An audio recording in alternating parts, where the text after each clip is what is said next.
शहीद की जो मौत है वो कौम की हयात है, हयात तो हयात है, मौत भी हयात है।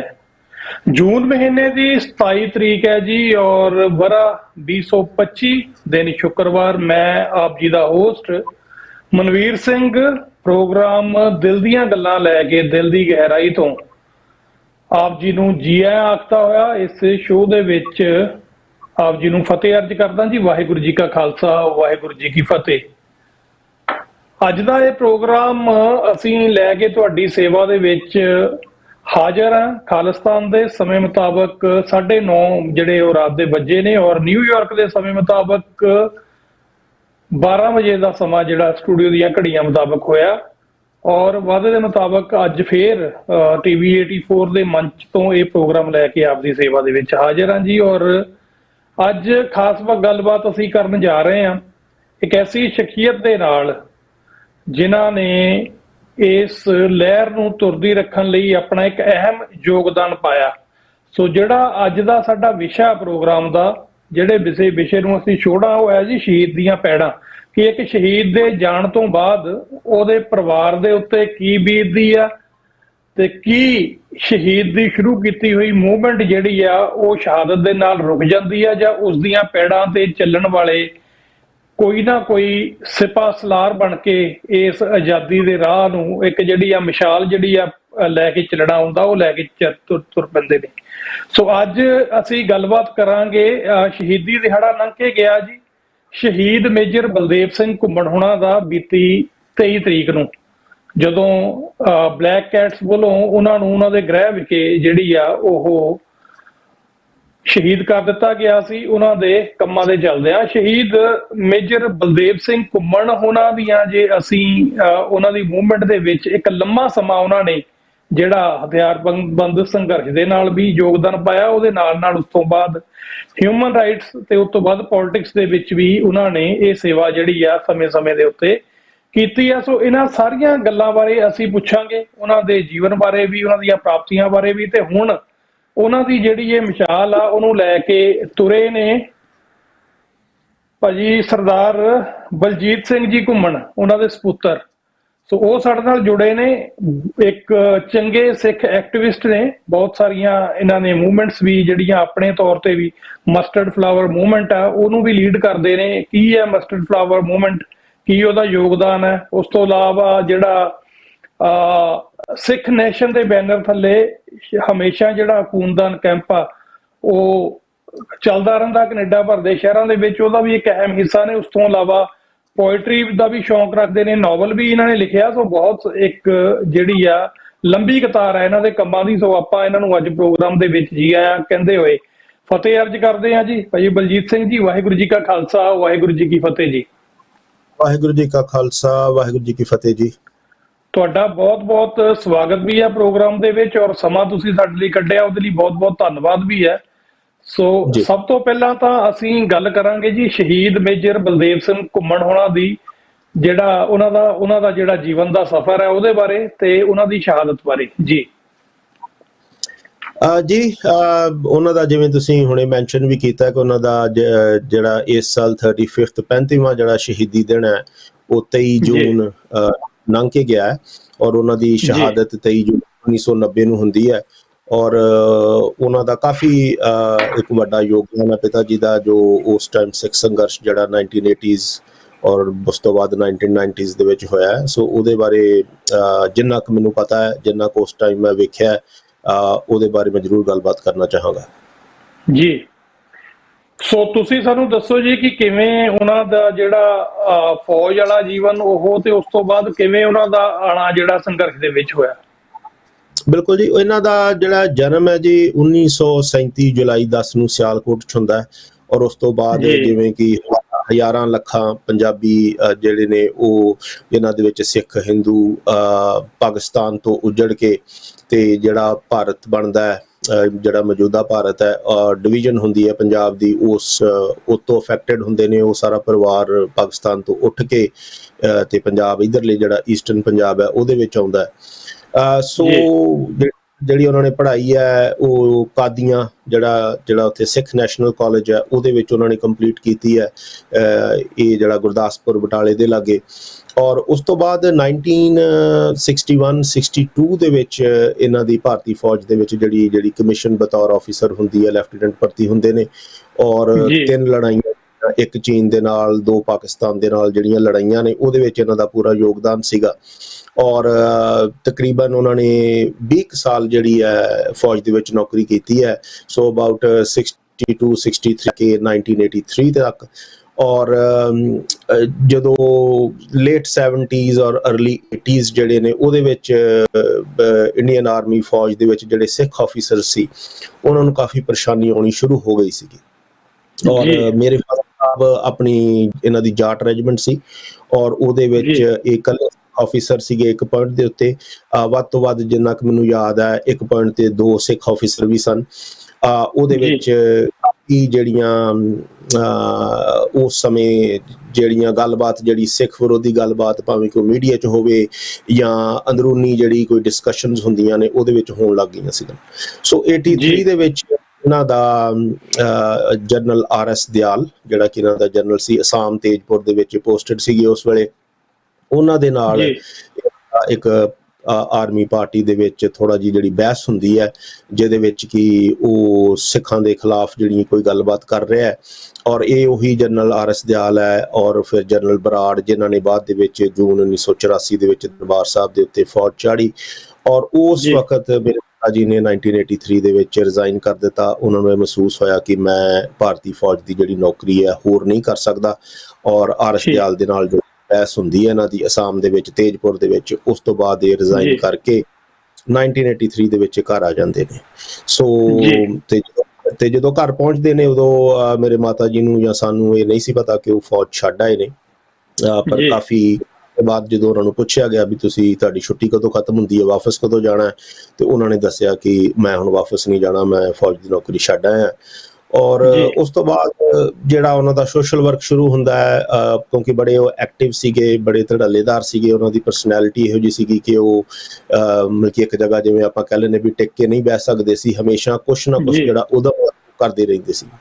ਸੋ ਕਮਿਊਨਿਟੀ ਦੇ ਵਿੱਚ ਜਿਹੜੇ ਸੋਸ਼ਲ ਵਰਕ ਆਮ ਸ਼ਹਿਰਾਂ 'ਚ ਪਿੰਡਾਂ 'ਚ ਹੁੰਦੇ ਨੇ ਉਹਦੇ 'ਚ ਪਾਰਟਿਸਿਪੇਟ ਕਰਨ ਲੱਗੇ ਲੋਕੀ, ਆਪਣੇ ਜਿਹੜੇ ਇਸ਼ੂਜ਼ ਉਹਨਾਂ ਕੋਲ ਲੈ ਕੇ ਆਉਣ ਲੱਗੇ ਵੀ ਸਾਡੇ ਆਹ ਇਸ਼ੂਜ਼ ਨੇ ਜਾਂ ਸੋਲਵ ਕਰ ਦਿਓ। ਔਰ ਹੌਲੀ ਹੌਲੀ ਉਸ ਤੋਂ ਬਾਅਦ ਜਿਹੜੀ ਉਸ ਟਾਈਮ ਸਿੱਖ ਐਕਟਿਵਿਜ਼ਮ ਜਿਹੜਾ ਆ ਉਧਰ ਨੂੰ ਉਹ ਜਾਂਦੇ ਨੇ।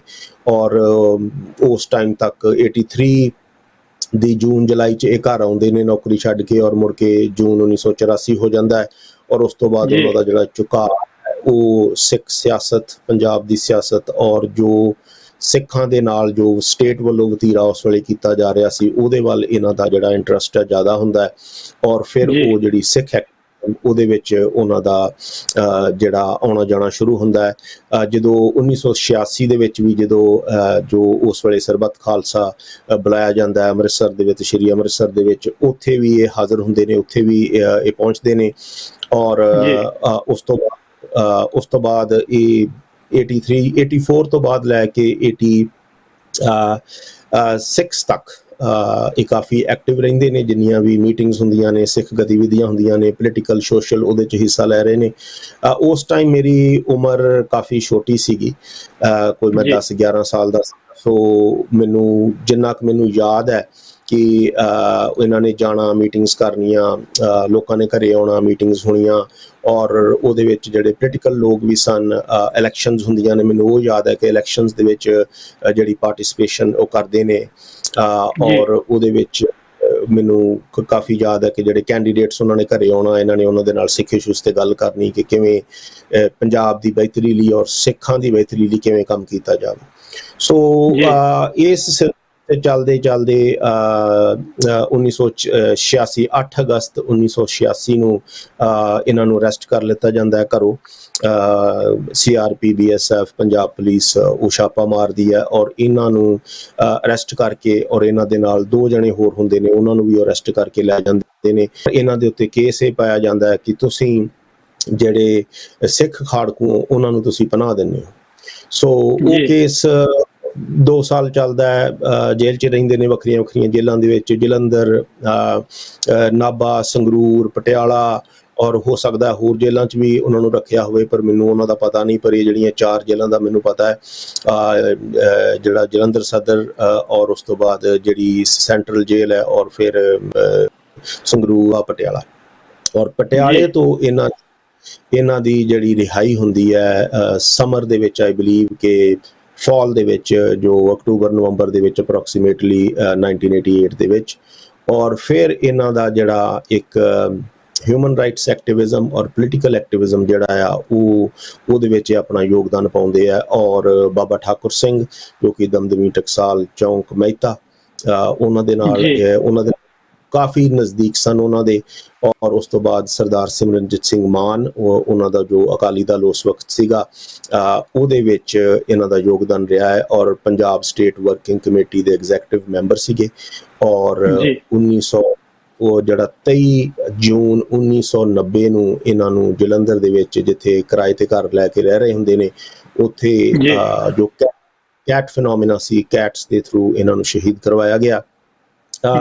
ਇੱਕ ਚੀਜ਼ ਕਿ ਇਹਨਾਂ ਦੇ ਜਿਹੜਾ ਕੰਮ ਹੈ, ਜਿਹੜਾ ਉਹ ਜਿਵੇਂ ਮੈਂ ਗੱਲ ਕੀਤੀ ਹੈ, ਪੋਲੀਟੀਕਲ ਐਕਟਿਵਿਜ਼ਮ, ਸੋਸ਼ਲ ਐਕਟਿਵਿਜ਼ਮ, ਸਿੱਖ ਐਕਟਿਵਿਜ਼ਮ, ਸਿੱਖ ਮੁੱਦਿਆਂ ਦੇ ਉੱਤੇ ਗੱਲ ਕਰਨੀ। ਪਰ ਜਿਹੜਾ ਇਹਨਾਂ ਦਾ ਮੇਨ ਕੰਮ ਸੀਗਾ, ਜਿਹਦੇ ਬਾਰੇ ਬਹੁਤੀ ਹਾਈਲਾਈਟ ਵੀ ਹਿਸਟੋਰੀਕਲੀ ਨਹੀਂ ਹੋ ਸਕੀ, ਔਰ ਉਹਦੇ ਬਾਰੇ ਇਨਫੋਰਮੇਸ਼ਨ ਜਿਹੜੀ ਡਾਕੂਮੈਂਟਡ ਇਨਫੋਰਮੇਸ਼ਨ ਹੈ ਉਹ ਵੀ ਬਹੁਤ ਘੱਟ ਹੈ, ਕਿ ਜਿਹੜਾ ਇਹਨਾਂ ਦਾ ਮੇਨ ਕੰਮ ਸੀ 88 ਤੋਂ ਲੈ ਕੇ 1990 ਤੱਕ, ਇਹਨਾਂ ਦੀ ਸ਼ਹਾਦਤ ਤੱਕ ਤਕਰੀਬਨ 2 ਸਾਲ, ਇਹਦੇ ਵਿੱਚ 2 ਸਾਲ ਤੋਂ ਥੋੜ੍ਹਾ ਜ਼ਿਆਦਾ, ਔਰ ਇਹਦੇ ਵਿੱਚ ਤਕਰੀਬਨ 200 ਦੇ ਕਰੀਬ ਜਿਹੜਾ ਸਿੱਖ ਨੌਜਵਾਨ ਹੈ ਉਹਨਾਂ ਨੂੰ ਝੂਠੇ ਪੁਲਿਸ ਮੁਕਾਬਲਿਆਂ ਤੋਂ ਬਚਾਉਂਦੇ ਨੇ, ਜੇਲ੍ਹਾਂ ਚੋਂ ਕੱਢ ਕੇ ਘਰ ਛੱਡ ਕੇ ਜਾਂਦੇ ਨੇ। ਸੋ ਜਲੰਧਰ, ਕਪੂਰਥਲਾ, ਹੁਸ਼ਿਆਰਪੁਰ, ਥੋੜ੍ਹਾ ਗੁਰਦਾਸਪੁਰ ਔਰ ਥੋੜ੍ਹਾ ਜਿਹੜਾ ਮਾਲਵੇ ਦਾ ਏਰੀਆ ਹੈ ਉਹਦੇ ਵਿੱਚ, ਪਰ ਇਹਨਾਂ ਦਾ ਜਿਹੜਾ ਜ਼ਿਆਦਾ ਕੰਮ ਸੀ ਉਹ ਜਲੰਧਰ, ਹੁਸ਼ਿਆਰਪੁਰ ਔਰ ਕਪੂਰਥਲਾ, ਕਿਉਂਕਿ ਜਲੰਧਰ 'ਚ ਆਪ ਰਹਿੰਦੇ ਸੀਗਾ। ਸੋ ਉਸ ਟਾਈਮ ਰਹਿੰਦੇ ਸੀਗੇ, ਉਹ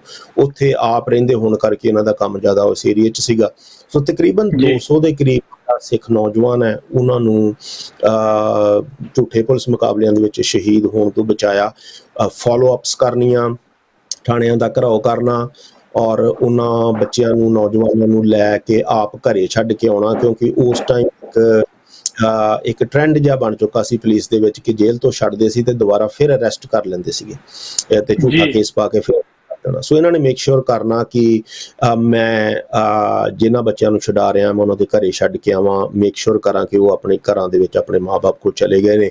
ਔਰ ਮੈਂ ਵੀ ਕਈ ਵਾਰੀ ਇਹ ਗੱਲ ਕਰ ਚੁੱਕਾ ਹਾਂ, ਔਰ ਮੈਨੂੰ ਯਾਦ ਹੈ ਕਿ ਸਾਡੇ ਘਰੇ ਸਵੇਰੇ 4:30-5 ਵਜੇ ਸਾਡਾ ਗੇਟ ਖੜਕ ਜਾਂਦਾ ਹੁੰਦਾ ਸੀਗਾ, ਤੇ ਜਿਹੜੇ ਬਜ਼ੁਰਗ ਮਾਂ-ਬਾਪ ਜਾਂ ਕਿਸੇ ਦਾ ਭਰਾ ਜਾਂ ਕਿਸੇ ਦੀ ਵਾਈਫ ਜਿਸ ਬੰਦੇ ਨੂੰ ਕਿ ਪੁਲਿਸ ਚੱਕ ਕੇ ਲੈ ਗਈ ਹੈ, ਬੇਕਸੂਰ ਸਿੱਖ ਨੌਜਵਾਨ ਹੈ, ਸਿਰਫ ਕਸੂਰ ਇੰਨਾ ਹੈ ਕਿ ਉਹ ਸਿੱਖ ਹੈ, ਸੋ ਉਸ ਨੂੰ ਚੱਕ ਕੇ ਲੈ ਗਏ ਨੇ, ਤੇ ਉਹ ਆ ਜਾਂਦੇ ਸੀਗੇ ਕਿ ਮੇਜਰ ਸਾਹਿਬ ਸਾਡੇ ਨਾਲ ਚੱਲੋ, ਸਾਡੇ ਬੱਚੇ ਨੂੰ ਉਹ ਕਿਤੇ ਸ਼ਹੀਦ ਨਾ ਕਰ ਦੇਣ ਤੇ ਤੁਸੀਂ ਨਾਲ ਜਾ ਕੇ ਮਦਦ ਕਰੋ। ਔਰ ਮੈਨੂੰ ਇੱਕ ਵਾਰੀ ਐਸਾ ਵੀ ਅੱਜ ਵੀ ਉਹ ਮੇਰੇ ਅੱਖਾਂ ਸਾਹਮਣੇ ਆਉਂਦਾ ਕਿ ਮੇਰੇ ਪਿਤਾ ਜੀ ਬਿਲਕੁਲ ਤੜਕ ਸਵੇਰੇ ਜਿਵੇਂ ਸੀਗੇ ਨਾਈਟ ਸੂਟ ਦੇ ਵਿੱਚ, ਉਹਨਾਂ ਨੇ ਛੋਟੀ ਕੇਸਕੀ ਦਵਾ ਬੰਨੀ, ਔਰ ਮੈਨੂੰ ਯਾਦ ਹੈ ਕਿ ਉਹ ਦੌੜੇ ਜਾਂਦੇ ਨੇ ਉਹਦੇ ਮਗਰ ਉਸ ਬਜ਼ੁਰਗ ਦੇ ਨਾਲ ਕਿ ਉਹਦੇ ਬੱਚੇ ਦੀ ਪੈਰਵਾਈ ਕਰਨ ਦੇ ਲਈ। ਸੋ ਇਹ ਉਹਨਾਂ ਦੀ ਰੂਟੀਨ, ਸਾਡੇ ਘਰ ਦੇ ਵਿੱਚ ਇੱਕ ਰੂਟੀਨ ਸੀਗੀ ਕਿ ਸਵੇਰੇ ਤੜਕੇ ਪ੍ਰਸ਼ਾਦਾ ਕਈ ਵਾਰੀ ਛਕਣਾ ਵੀ ਨਹੀਂ ਉਹਨਾਂ ਨੇ, ਤੇ ਲੋਕ ਆ ਜਾਂਦੇ ਸੀਗੇ ਤੇ ਉਹ ਚਲੇ ਜਾਂਦੇ ਹੁੰਦੇ ਸੀ। ਸਾਰਾ ਦਿਨ ਉਹਨਾਂ ਨੇ ਬਾਹਰ ਰਹਿਣਾ, ਸ਼ਾਮ ਨੂੰ ਆ ਕੇ ਉਹਨਾਂ ਨੇ ਪ੍ਰਸ਼ਾਦਾ ਛਕਣਾ। ਤੇ ਉਦੋਂ ਸਾਨੂੰ ਇਹਨਾਂ ਗੱਲਾਂ ਦਾ ਡਿਟੇਲ 'ਚ ਉਸ ਟਾਈਮ ਪਤਾ ਲੱਗਿਆ ਜਦੋਂ ਉਹਨਾਂ ਦਾ ਜੁਲਾਈ 1990 ਦੇ ਵਿੱਚ ਉਹਨਾਂ ਦਾ ਭੋਗ ਸੀਗਾ। ਤੇ ਉਸ ਭੋਗ ਵਾਲੇ ਦਿਨ ਜੇ ਮੈਂ ਗਲਤ ਨਾ ਹੋਵਾਂ ਤਾਂ ਸ਼ਾਇਦ 3 ਜੁਲਾਈ ਸੀਗਾ, ਤੇ ਉਸ ਦਿਨ ਪੰਜਾਬ ਬੰਦ ਦਾ ਸੱਦਾ, ਔਰ ਪੰਜਾਬ ਬੰਦ ਦੇ ਸੱਦੇ ਦੇ ਦੌਰਾਨ ਵੀ ਜਿਹੜਾ ਜੋ ਜਲੰਧਰ ਮਾਡਲ ਟਾਊਨ ਦਾ ਗੁਰਦੁਆਰਾ ਸਾਹਿਬ ਜਿਹਨਾਂ ਨੇ ਦੇਖਿਆ ਕਿ ਕਾਫੀ ਵੱਡਾ ਹੈ, ਉਹ ਪੂਰਾ ਭਰ ਗਿਆ ਸੀਗਾ। ਸੋ ਉਸ ਦਿਨ ਟਰਾਲੀਆਂ ਭਰ ਕੇ ਵੱਖਰੇ ਪਿੰਡਾਂ ਤੋਂ, ਦੂਰੋਂ, ਜਲੰਧਰੋਂ, ਹੁਸ਼ਿਆਰਪੁਰੋਂ, ਕਪੂਰਥਲਿਓ, ਅੰਮ੍ਰਿਤਸਰੋਂ, ਗੁਰਦਾਸਪੁਰ ਤੋਂ ਲੋਕ ਆ ਰਹੇ ਸੀਗੇ, ਜਿਨ੍ਹਾਂ ਨੂੰ ਮੇਰੇ ਮਾਤਾ ਜੀ ਨਹੀਂ ਸੀ ਜਾਣਦੇ ਕਿ ਕੌਣ ਲੋਕ ਨੇ, ਕਿ ਕਈ 100 ਦੇ ਵਿੱਚ ਪਹੁੰਚ ਰਹੇ ਸੀਗੇ। ਸੋ ਉਸ ਟਾਈਮ ਜਦੋਂ ਭੋਗ ਤੋਂ ਬਾਅਦ ਉਹ ਮਾਤਾ ਜੀ ਨੂੰ ਮਿਲਦੇ ਨੇ ਤੇ ਉਹਨਾਂ ਦੇ ਵਿੱਚੋਂ ਲੋਕ ਉਹਨਾਂ ਨੂੰ ਦੱਸਦੇ ਨੇ ਕਿ ਜੀ ਸਾਡੇ ਬੱਚਿਆਂ ਨੂੰ ਮੇਜਰ ਸਾਹਿਬ ਨੇ ਬਚਾਇਆ, ਤੁਸੀਂ ਸਾਨੂੰ ਨਹੀਂ ਜਾਣਦੇ ਪਰ ਅਸੀਂ ਮੇਜਰ ਸਾਹਿਬ ਨੂੰ ਜਾਣਦੇ ਹਾਂ। ਕੋਈ ਦੱਸਦਾ ਸੀਗਾ ਵੀ ਮੇਰਾ ਬੇਟਾ ਸੀਗਾ, ਕੋਈ ਕਹਿੰਦਾ ਜੀ ਮੇਰੇ ਭਰਾ ਨੂੰ ਚੱਕ ਕੇ ਲੈ ਗਏ ਸੀ ਇਹਨਾਂ ਨੇ ਬਚਾਇਆ, ਕੋਈ ਦੱਸਦਾ ਜੀ ਮੇਰੇ ਭੂਆ ਦਾ ਮੁੰਡਾ ਸੀਗਾ, ਕੋਈ ਮਾਸੀ ਦਾ ਮੁੰਡਾ ਸੀਗਾ ਜਿਹਨੂੰ ਚੱਕ ਕੇ ਲੈ ਗਏ ਜੀ, ਸਾਡੇ ਡੰਗਰ ਖੋਲ ਕੇ ਲੈ ਗਏ, ਸਾਡੇ ਟਰੈਕਟਰ ਲੈ ਗਏ, ਤੇ ਮੇਜਰ ਸਾਹਿਬ ਨੇ ਪੈਰਵਾਈ ਕਰਕੇ ਸਾਰੀ ਸਾਡੇ ਬੱਚਿਆਂ ਨੂੰ ਵੀ ਬਚਾਇਆ ਔਰ ਜਿਹੜੀ ਚੀਜ਼ ਕੋਈ ਵਾਪਸ ਦਵਾ ਸਕਦੇ ਸੀ ਉਹ ਵੀ ਦਵਾਈ। ਸੋ ਇਹਨਾਂ ਦਾ ਜਿਹੜਾ ਹਿਊਮਨ ਰਾਈਟਸ ਦਾ ਕੰਮ ਉਹ ਸ਼ਾਇਦ ਹਿਸਟੋਰੀਕਲੀ ਨਾ ਹਾਈਲਾਈਟ ਨਹੀਂ ਹੋ ਸਕਿਆ, ਕਿਉਂਕਿ ਮੇਰੇ ਪਿਤਾ ਜਿੰਨਾ ਵੀ ਕੰਮ ਕੀਤਾ ਮੈਨੂੰ ਯਾਦ ਹੈ ਕਿ ਉਹਦੇ ਬਾਰੇ ਕੋਈ ਬਹੁਤੀ ਗੱਲ ਨਹੀਂ ਸੀ ਕਰਦੇ ਕਿ ਮੈਂ ਕੀ ਕਰ ਰਿਹਾ, ਤੇ ਨਾ ਹੀ ਉਹਨਾਂ ਨੂੰ ਹੁੰਦਾ ਸੀਗਾ ਕਿ ਮੈਂ ਮੀਡੀਆ ਦੇ ਵਿੱਚ ਜਾਵਾਂ ਜ਼ਿਆਦਾ ਤੇ ਦੱਸਾਂ, ਜਾਂ ਮੈਂ ਕੋਈ ਆਪਣਾ ਪ੍ਰਚਾਰ ਨਹੀਂ ਸੀ ਕਰਦੇ ਕਿ ਮੈਂ ਕੀ ਕਰ ਰਿਹਾ। ਸੋ ਬਹੁਤ ਸਾਰੀਆਂ ਗੱਲਾਂ ਦਾ ਜਾਣ ਦੇ ਬਾਅਦ ਸਾਨੂੰ ਪਤਾ ਲੱਗਿਆ ਕਿ ਉਹਨਾਂ ਨੇ ਕਿੰਨੀਆਂ ਜਾਨਾਂ ਜਿਹੜੀਆਂ ਨੇ ਨਿਰਦੋਸ਼ ਜਾਨਾਂ ਸਿੱਖਾਂ ਦੀਆਂ ਉਹ ਬਚਾਈਆਂ ਨੇ। ਸੋ ਉਹ ਜਿਹੜੀ ਚੀਜ਼ ਹੈ ਉਹ ਬੜੀ ਇੰਪੋਰਟੈਂਟ ਹੈ ਕਿ ਬਹੁਤ ਘੱਟ ਲੋਕ ਨੇ ਜਿਹੜੇ ਇੰਨੀ ਦਲੇਰੀ ਦੇ ਨਾਲ ਇਹੋ ਜਿਹਾ ਕੰਮ ਕਰ ਸਕਦੇ ਨੇ, ਕਿਉਂਕਿ ਉਸ ਸਮੇਂ ਦੇ ਵਿੱਚ ਪੁਲਿਸ ਦੇ ਨਾਲ ਬਰਾਬਰ ਉਹਨਾਂ ਦੇ ਨਾਲ ਖਹਿਣਾ, ਉਹਨਾਂ ਤੋਂ ਨੌਜਵਾਨਾਂ ਨੂੰ ਛਡਾਉਣਾ, ਔਰ ਜਿੱਥੇ ਸ਼ਹੀਦ ਕਰ ਦਿੱਤੇ ਜਾਂਦੇ ਸੀਗੇ ਜਿਹੜੇ ਸਿੱਖ ਨੌਜਵਾਨ, ਉਹਨਾਂ ਦੀਆਂ ਲਾਸ਼ਾਂ ਬਰਾਮਦ ਕਰਨੀਆਂ, ਕਿਉਂਕਿ ਉਸ ਟਾਈਮ ਸ਼ਹੀਦ ਸਿੰਘਾਂ ਸਿੰਘਣੀਆਂ ਦੀਆਂ ਲਾਸ਼ਾਂ ਵੀ ਪਰਿਵਾਰਾਂ ਨੂੰ ਨਹੀਂ ਸੀ ਦਿੱਤੀਆਂ ਜਾਂਦੀਆਂ, ਤੇ ਇਹਨਾਂ ਨੇ ਉਹ ਕੰਮ ਵੀ ਕੀਤਾ, ਘਰਾਓ ਕਰਨਾ, ਲਾਸ਼ਾਂ ਨੂੰ ਲੈਣਾ ਔਰ ਜਿਹੜੇ ਉਹਨਾਂ ਦੇ ਵਾਰਿਸ ਆ ਉਹਨਾਂ ਦੇ ਸਪੁਰਦ ਕਰਨਾ। ਜੀ, ਸੋ ਤੁਸੀਂ ਜਿਹੜਾ ਇਹ ਜ਼ਿਕਰ ਕੀਤਾ ਸਾਰੀ ਜਿਹੜੀ ਵੀ ਉਹਨਾਂ ਦਾ ਐਕਟਿਵਿਜ਼ਮ ਸੀ ਮੂਵਮੈਂਟ ਦੇ ਵਿੱਚ, ਸੋ ਇਹ ਸਾਰਾ ਕੁਝ ਉਹ ਔਨ ਹਿਜ਼ ਓਨ ਕਰਦੇ ਸੀ ਜਾਂ ਫਿਰ ਕਿਸੇ ਜਥੇਬੰਦੀ ਦੇ ਨਾਲ ਰਲ ਕੇ ਕਰਦੇ ਸੀ, ਕਿਸੇ ਹਿਊਮਨ ਰਾਈਟ ਜਥੇਬੰਦੀ ਨਾਲ ਜਾਂ ਕਿਸੇ ਹੋਰ ਸਿੱਖ ਜਥੇਬੰਦੀ ਨਾਲ? ਹਾਂਜੀ, ਇਹਨਾਂ ਦਾ ਜਿਹੜਾ ਉਸ ਟਾਈਮ 88 ਤੋਂ 90 ਤੱਕ ਜਿਹੜਾ ਲਿੰਕ ਰਿਹਾ ਹੈ, ਇੱਕ ਤੇ ਦਮਦਮੀ ਟਕਸਾਲ ਬਾਬਾ ਠਾਕੁਰ ਸਿੰਘ ਦੇ ਨਾਲ ਔਰ ਦੂਸਰਾ ਸਰਦਾਰ ਸਿੰਘ ਦੇ ਮਾਨ ਦੇ ਨਾਲ।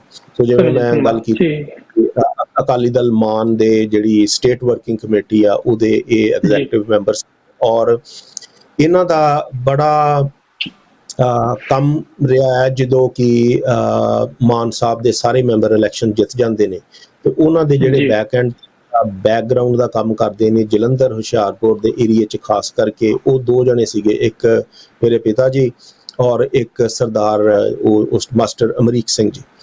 ਇਹਨਾਂ ਦੋਵਾਂ ਜਣਿਆਂ ਨੇ ਉਸ ਟਾਈਮ ਇਸ ਪਾਰਟੀ ਨੂੰ ਵੀ ਔਰ ਜਿਹੜੇ ਸਿੱਖ ਕੈਂਡੀਡੇਟਸ ਜਿਨ੍ਹਾਂ ਦੇ ਵਿੱਚ ਬੀਬੀ ਬਿਮਲ ਕੌਰ ਖਾਲਸਾ, ਉਸ ਤੋਂ ਬਾਅਦ ਸਰਦਾਰ ਸਿੰਘ ਜੀ ਮੰਡ, ਹਰਭਜਨ ਸਿੰਘ ਲਾਖਾ ਔਰ ਬਹੁਤ ਸਾਰੇ ਹੋਰ, ਉਹਨਾਂ ਖਾਸ ਕਰ ਇਹ ਜਿਹੜੇ ਤਿੰਨ ਨਾਂ ਲਏ ਨੇ ਇਹਨਾਂ ਦੇ ਨਾਲ ਬਹੁਤ ਨਜ਼ਦੀਕੀ ਸੀਗੀ, ਔਰ ਇਹਨਾਂ ਦੀਆਂ ਉਹ ਜਿਹੜੀਆਂ ਪੋਲੀਟੀਕਲ ਗਤੀਵਿਧੀਆਂ ਸੀ ਉਹਨਾਂ ਦੇ ਵਿੱਚ ਇਹਨਾਂ ਨੇ ਵੱਧ ਚੜ ਕੇ ਹਿੱਸਾ ਲਿਆ। ਔਰ ਅਕਾਲੀ ਦਲ ਮਾਨ ਉਸ ਟਾਈਮ ਜੋ ਉਸ ਟਾਈਮ ਪੋਲੀਟੀਕਲ ਪਾਰਟੀ ਮਾਨ ਸਾਹਿਬ ਦੇ ਅੰਡਰ ਸੀਗੀ, ਉਸ ਤੋਂ ਬਾਅਦ ਪਾਰਟੀ ਦੇ ਨਾਂ ਬਦਲਦੇ ਰਹੇ ਨੇ, ਪਰ ਜੋ ਉਸ ਟਾਈਮ ਅਕਾਲੀ ਦਲ ਮਾਨ ਸੀ ਉਹਦੇ ਵਿੱਚ ਇਹਨਾਂ ਦਾ ਕਾਫੀ ਯੋਗਦਾਨ ਰਿਹਾ ਹੈ। ਔਰ ਸ਼ਹੀਦਾਂ ਦੀਆਂ ਬਰਸੀਆਂ ਤੇ ਜਾਣਾ, ਉੱਥੇ ਬੋਲਣਾ, ਸ਼ਰਧਾਂਜਲੀ ਦੇਣੀ, ਜਿਹੜੇ ਸ਼ਹੀਦ ਸਿੰਘ ਉਹਨਾਂ ਦੀਆਂ ਲਾਸ਼ਾਂ ਬਰਾਮਦ ਕਰਨੀਆਂ, ਔਰ ਜਿੰਨੇ ਜ਼ਿਆਦਾ ਤੋਂ ਜ਼ਿਆਦਾ ਸਿੱਖ ਬੱਚੇ ਨੌਜਵਾਨ ਪੁਲਿਸ ਦੀ ਹਿਰਾਸਤ ਤੋਂ ਛਡਾ ਸਕਣਾ ਉਹ ਛਡਾਉਣਾ। ਸੋ ਇਹ ਡਿਊਟੀ ਸੀਗੀ।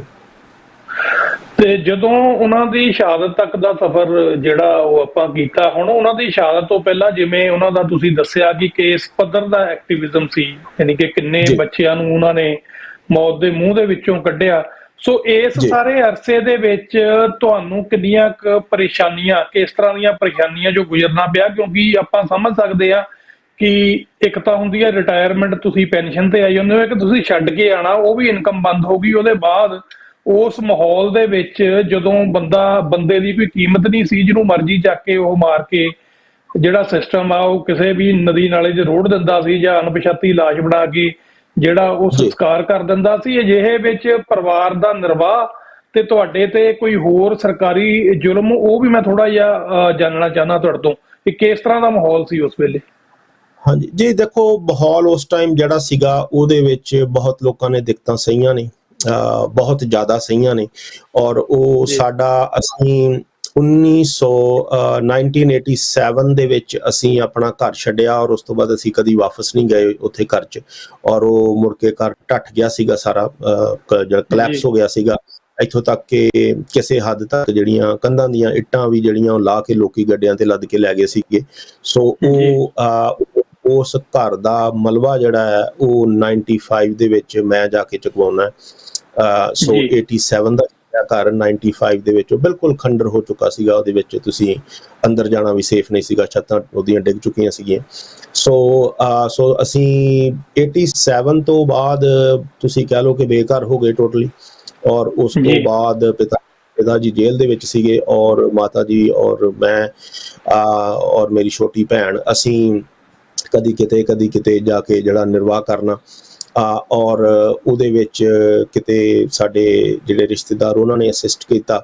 ਔਰ ਜ਼ਿਆਦਾਤਰ ਜਿਹੜੇ ਲੋਕ ਜਿਨ੍ਹਾਂ ਤੋਂ ਤੁਹਾਨੂੰ ਲੱਗਦਾ ਹੈ ਕਿ ਤੁਹਾਨੂੰ ਸਪੋਰਟ ਮਿਲੇਗੀ, ਉਹ ਸਪੋਰਟ ਨਹੀਂ ਕਰ ਪਾਉਂਦੇ, ਕਿਉਂਕਿ ਹਾਲਾਤ ਐਸੇ ਨੇ ਕਿ ਡਰ ਇੰਨਾ ਹੈ ਕਿ ਲੋਕਾਂ ਨੂੰ ਸਪੋਰਟ ਕਰਨ ਨੂੰ ਜਾਂ ਹੈਲਪ ਕਰਨ ਨੂੰ ਵੀ ਡਰ ਲੱਗਦਾ। ਸੋ ਇਹਦੇ ਵਿੱਚ ਮੈਂ ਉਹਨਾਂ ਪੁਰਵਾਰ ਨਹੀਂ ਠਹਾਰਦਾ। ਹੋ ਸਕਦਾ ਸ਼ਾਇਦ ਮੈਂ ਵੀ ਉਸ ਸਿਚੁਏਸ਼ਨ 'ਚ ਹੋਵਾਂ ਤੇ ਮੈਂ ਵੀ ਡਰਾਂ ਤੇ ਕਹਾਂ ਕਿ ਵੀ ਮੈਂ ਹੈਲਪ ਨਹੀਂ ਕਰ ਸਕਦਾ। ਪਰ ਐਸੇ ਲੋਕ ਸਨ ਜਿਨ੍ਹਾਂ ਨੇ ਅਸਿਸਟ ਕੀਤਾ, ਜਿਨ੍ਹਾਂ ਨੇ ਮਦਦ ਕੀਤੀ।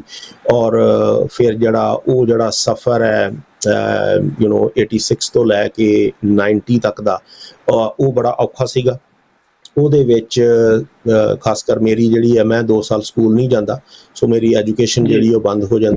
ਮੈਂ ਘਰੇ ਰਹਿ ਕੇ ਜਿੰਨਾ ਕੁ ਪੜ੍ਹ ਸਕਦਾ ਉਹ ਪੜ੍ਹਦਾ। ਔਰ 2-3 ਸਾਲ ਜਿਹੜੀ ਐਜੂਕੇਸ਼ਨ ਹੈ ਉਹ ਖਰਾਬ ਹੁੰਦੀ ਹੈ। ਔਰ ਸਿਰਫ ਘਰੇ ਪੜ੍ਹ ਕੇ ਤੇ ਜਾ ਕੇ ਮੈਂ ਐਗਜ਼ਾਮਸ ਦਿੰਦਾ ਹੈ। ਔਰ ਉਹਦੇ ਵਿੱਚ ਤੁਹਾਨੂੰ ਪਤਾ ਹੀ ਹੈ ਵੀ ਤੁਸੀਂ ਕਿੰਨਾ ਕੁ, ਜੇ ਸਕੂਲ ਨਹੀਂ ਜਾਂਦਾ ਬੱਚਾ ਤੇ ਤੁਸੀਂ ਕਿੰਨੀ ਕੁ ਜਿਹੜੀ ਪੜ੍ਹਾਈ ਹੈ ਪ੍ਰੋਪਰਲੀ ਕਰ ਪਾਉਂਦੇ ਹੋ। ਔਰ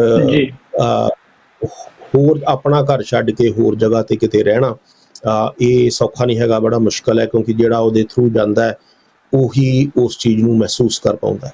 ਪਰ ਉਸ ਟਾਈਮ ਬਹੁਤ ਮੈਂ ਜਾਂ ਮੇਰਾ ਪਰਿਵਾਰ ਇਕੱਲਾ ਨਹੀਂ ਸੀਗਾ ਉਹ ਜਾ ਰਿਹਾ। ਉਦੋਂ 11 ਸਿੱਖ ਜਿਹੜੇ ਨੇ ਉਸ ਜੀ ਸ਼ਾਇਦ ਤੁਹਾਡੀ ਆਵਾਜ਼ ਬੰਦ ਹੋ ਗਈ ਹੈ ਜੀ ਮੇਰੇ ਕੋਲ। ਨਹੀਂ ਜਾਂਦੇ ਜੀ, ਤੁਹਾਡੀ ਆਵਾਜ਼ ਬੰਦ ਹੋ ਗਈ ਸੀ ਵਿੱਚ। ਹਾਂਜੀ, ਮੇਰੀ ਆਵਾਜ਼ ਆ ਰਹੀ ਤੁਹਾਡੇ ਤੱਕ ਜੀ? ਹਾਂਜੀ, ਹੁਣ ਆ ਰਹੀ ਹੈ, ਬੰਦ ਹੋ ਗਈ ਸੀ। ਜੀ ਧੰਨਵਾਦ।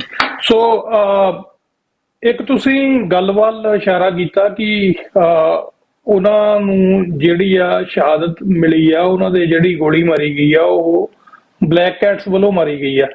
ਸੋ ਉਸ ਮਾਹੌਲ ਦੇ ਵਿੱਚ ਬਲੈਕ ਕੈਟਸ ਨੂੰ ਵਰਤੇ ਹੀ ਇਸ ਲਈ ਜਾਂਦਾ ਸੀ ਕਿ ਇਹ ਜਿਹੜੀਆਂ ਇਸ ਤਰ੍ਹਾਂ ਦੀਆਂ ਕਿਲਿੰਗਸ ਨੇ ਉਹਨਾਂ ਨੂੰ ਮੂਵਮੈਂਟ ਦੇ ਸਿਰ ਮੜਿਆ ਜਾਵੇ, ਖਾੜਕੂਆਂ ਦੇ ਸਿਰ ਤੇ ਲਾ ਦਿੱਤਾ ਜਾਵੇ। ਸੋ ਤੁਸੀਂ ਇਹ ਕਿਵੇਂ ਅਸੈਸ ਕੀਤਾ ਕਿ ਇਹ ਬਲੈਕ ਕੈਟਸ ਦਾ ਕੰਮ ਹੈ?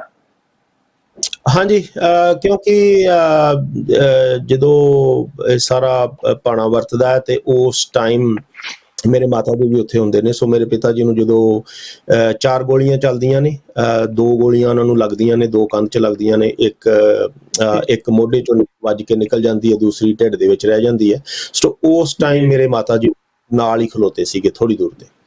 ਸੋ ਉਹਨਾਂ ਨੇ ਉਹ ਸਾਰਾ ਉੱਥੇ ਹੁੰਦਾ ਦੇਖਿਆ। ਔਰ ਉਸ ਤੋਂ ਬਾਅਦ ਜਦੋਂ ਪੁਲਿਸ ਆਉਂਦੀ ਹੈ, ਪੁਲਿਸ ਦੇ ਕਾਫੀ ਸੀਨੀਅਰ ਆਫਿਸਰਸ ਜਿਹੜੇ ਨੇ ਉਹ CRP ਔਰ ਜੋ ਪੰਜਾਬ ਪੁਲਿਸ ਹੈ ਉਹਨਾਂ ਦੇ ਸੀਨੀਅਰ ਪੁਲਿਸ ਆਫਿਸਰਸ ਉੱਥੇ ਪਹੁੰਚਦੇ ਨੇ। ਉਹ ਮਾਤਾ ਜੀ ਨੂੰ ਪੁੱਛਦੇ ਨੇ ਕਿ ਵੀ ਤੁਹਾਨੂੰ ਕਿਸੇ ਤੇ ਸ਼ੱਕ ਹੈ? ਇਹ ਮੇਰੇ ਮਾਤਾ ਜੀ ਨੇ ਉਹਨਾਂ ਪੁਲਿਸ ਆਫਿਸਰਸ ਵੱਲ ਉਂਗਲ ਕਰਕੇ ਇਹ ਗੱਲ ਆਖੀ ਸੀਗੀ ਕਿ ਮੈਨੂੰ ਤੁਹਾਡੇ ਤੇ ਸ਼ੱਕ ਹੈ, ਤੁਸੀਂ ਕੀਤਾ ਹੈ ਸਾਰਾ।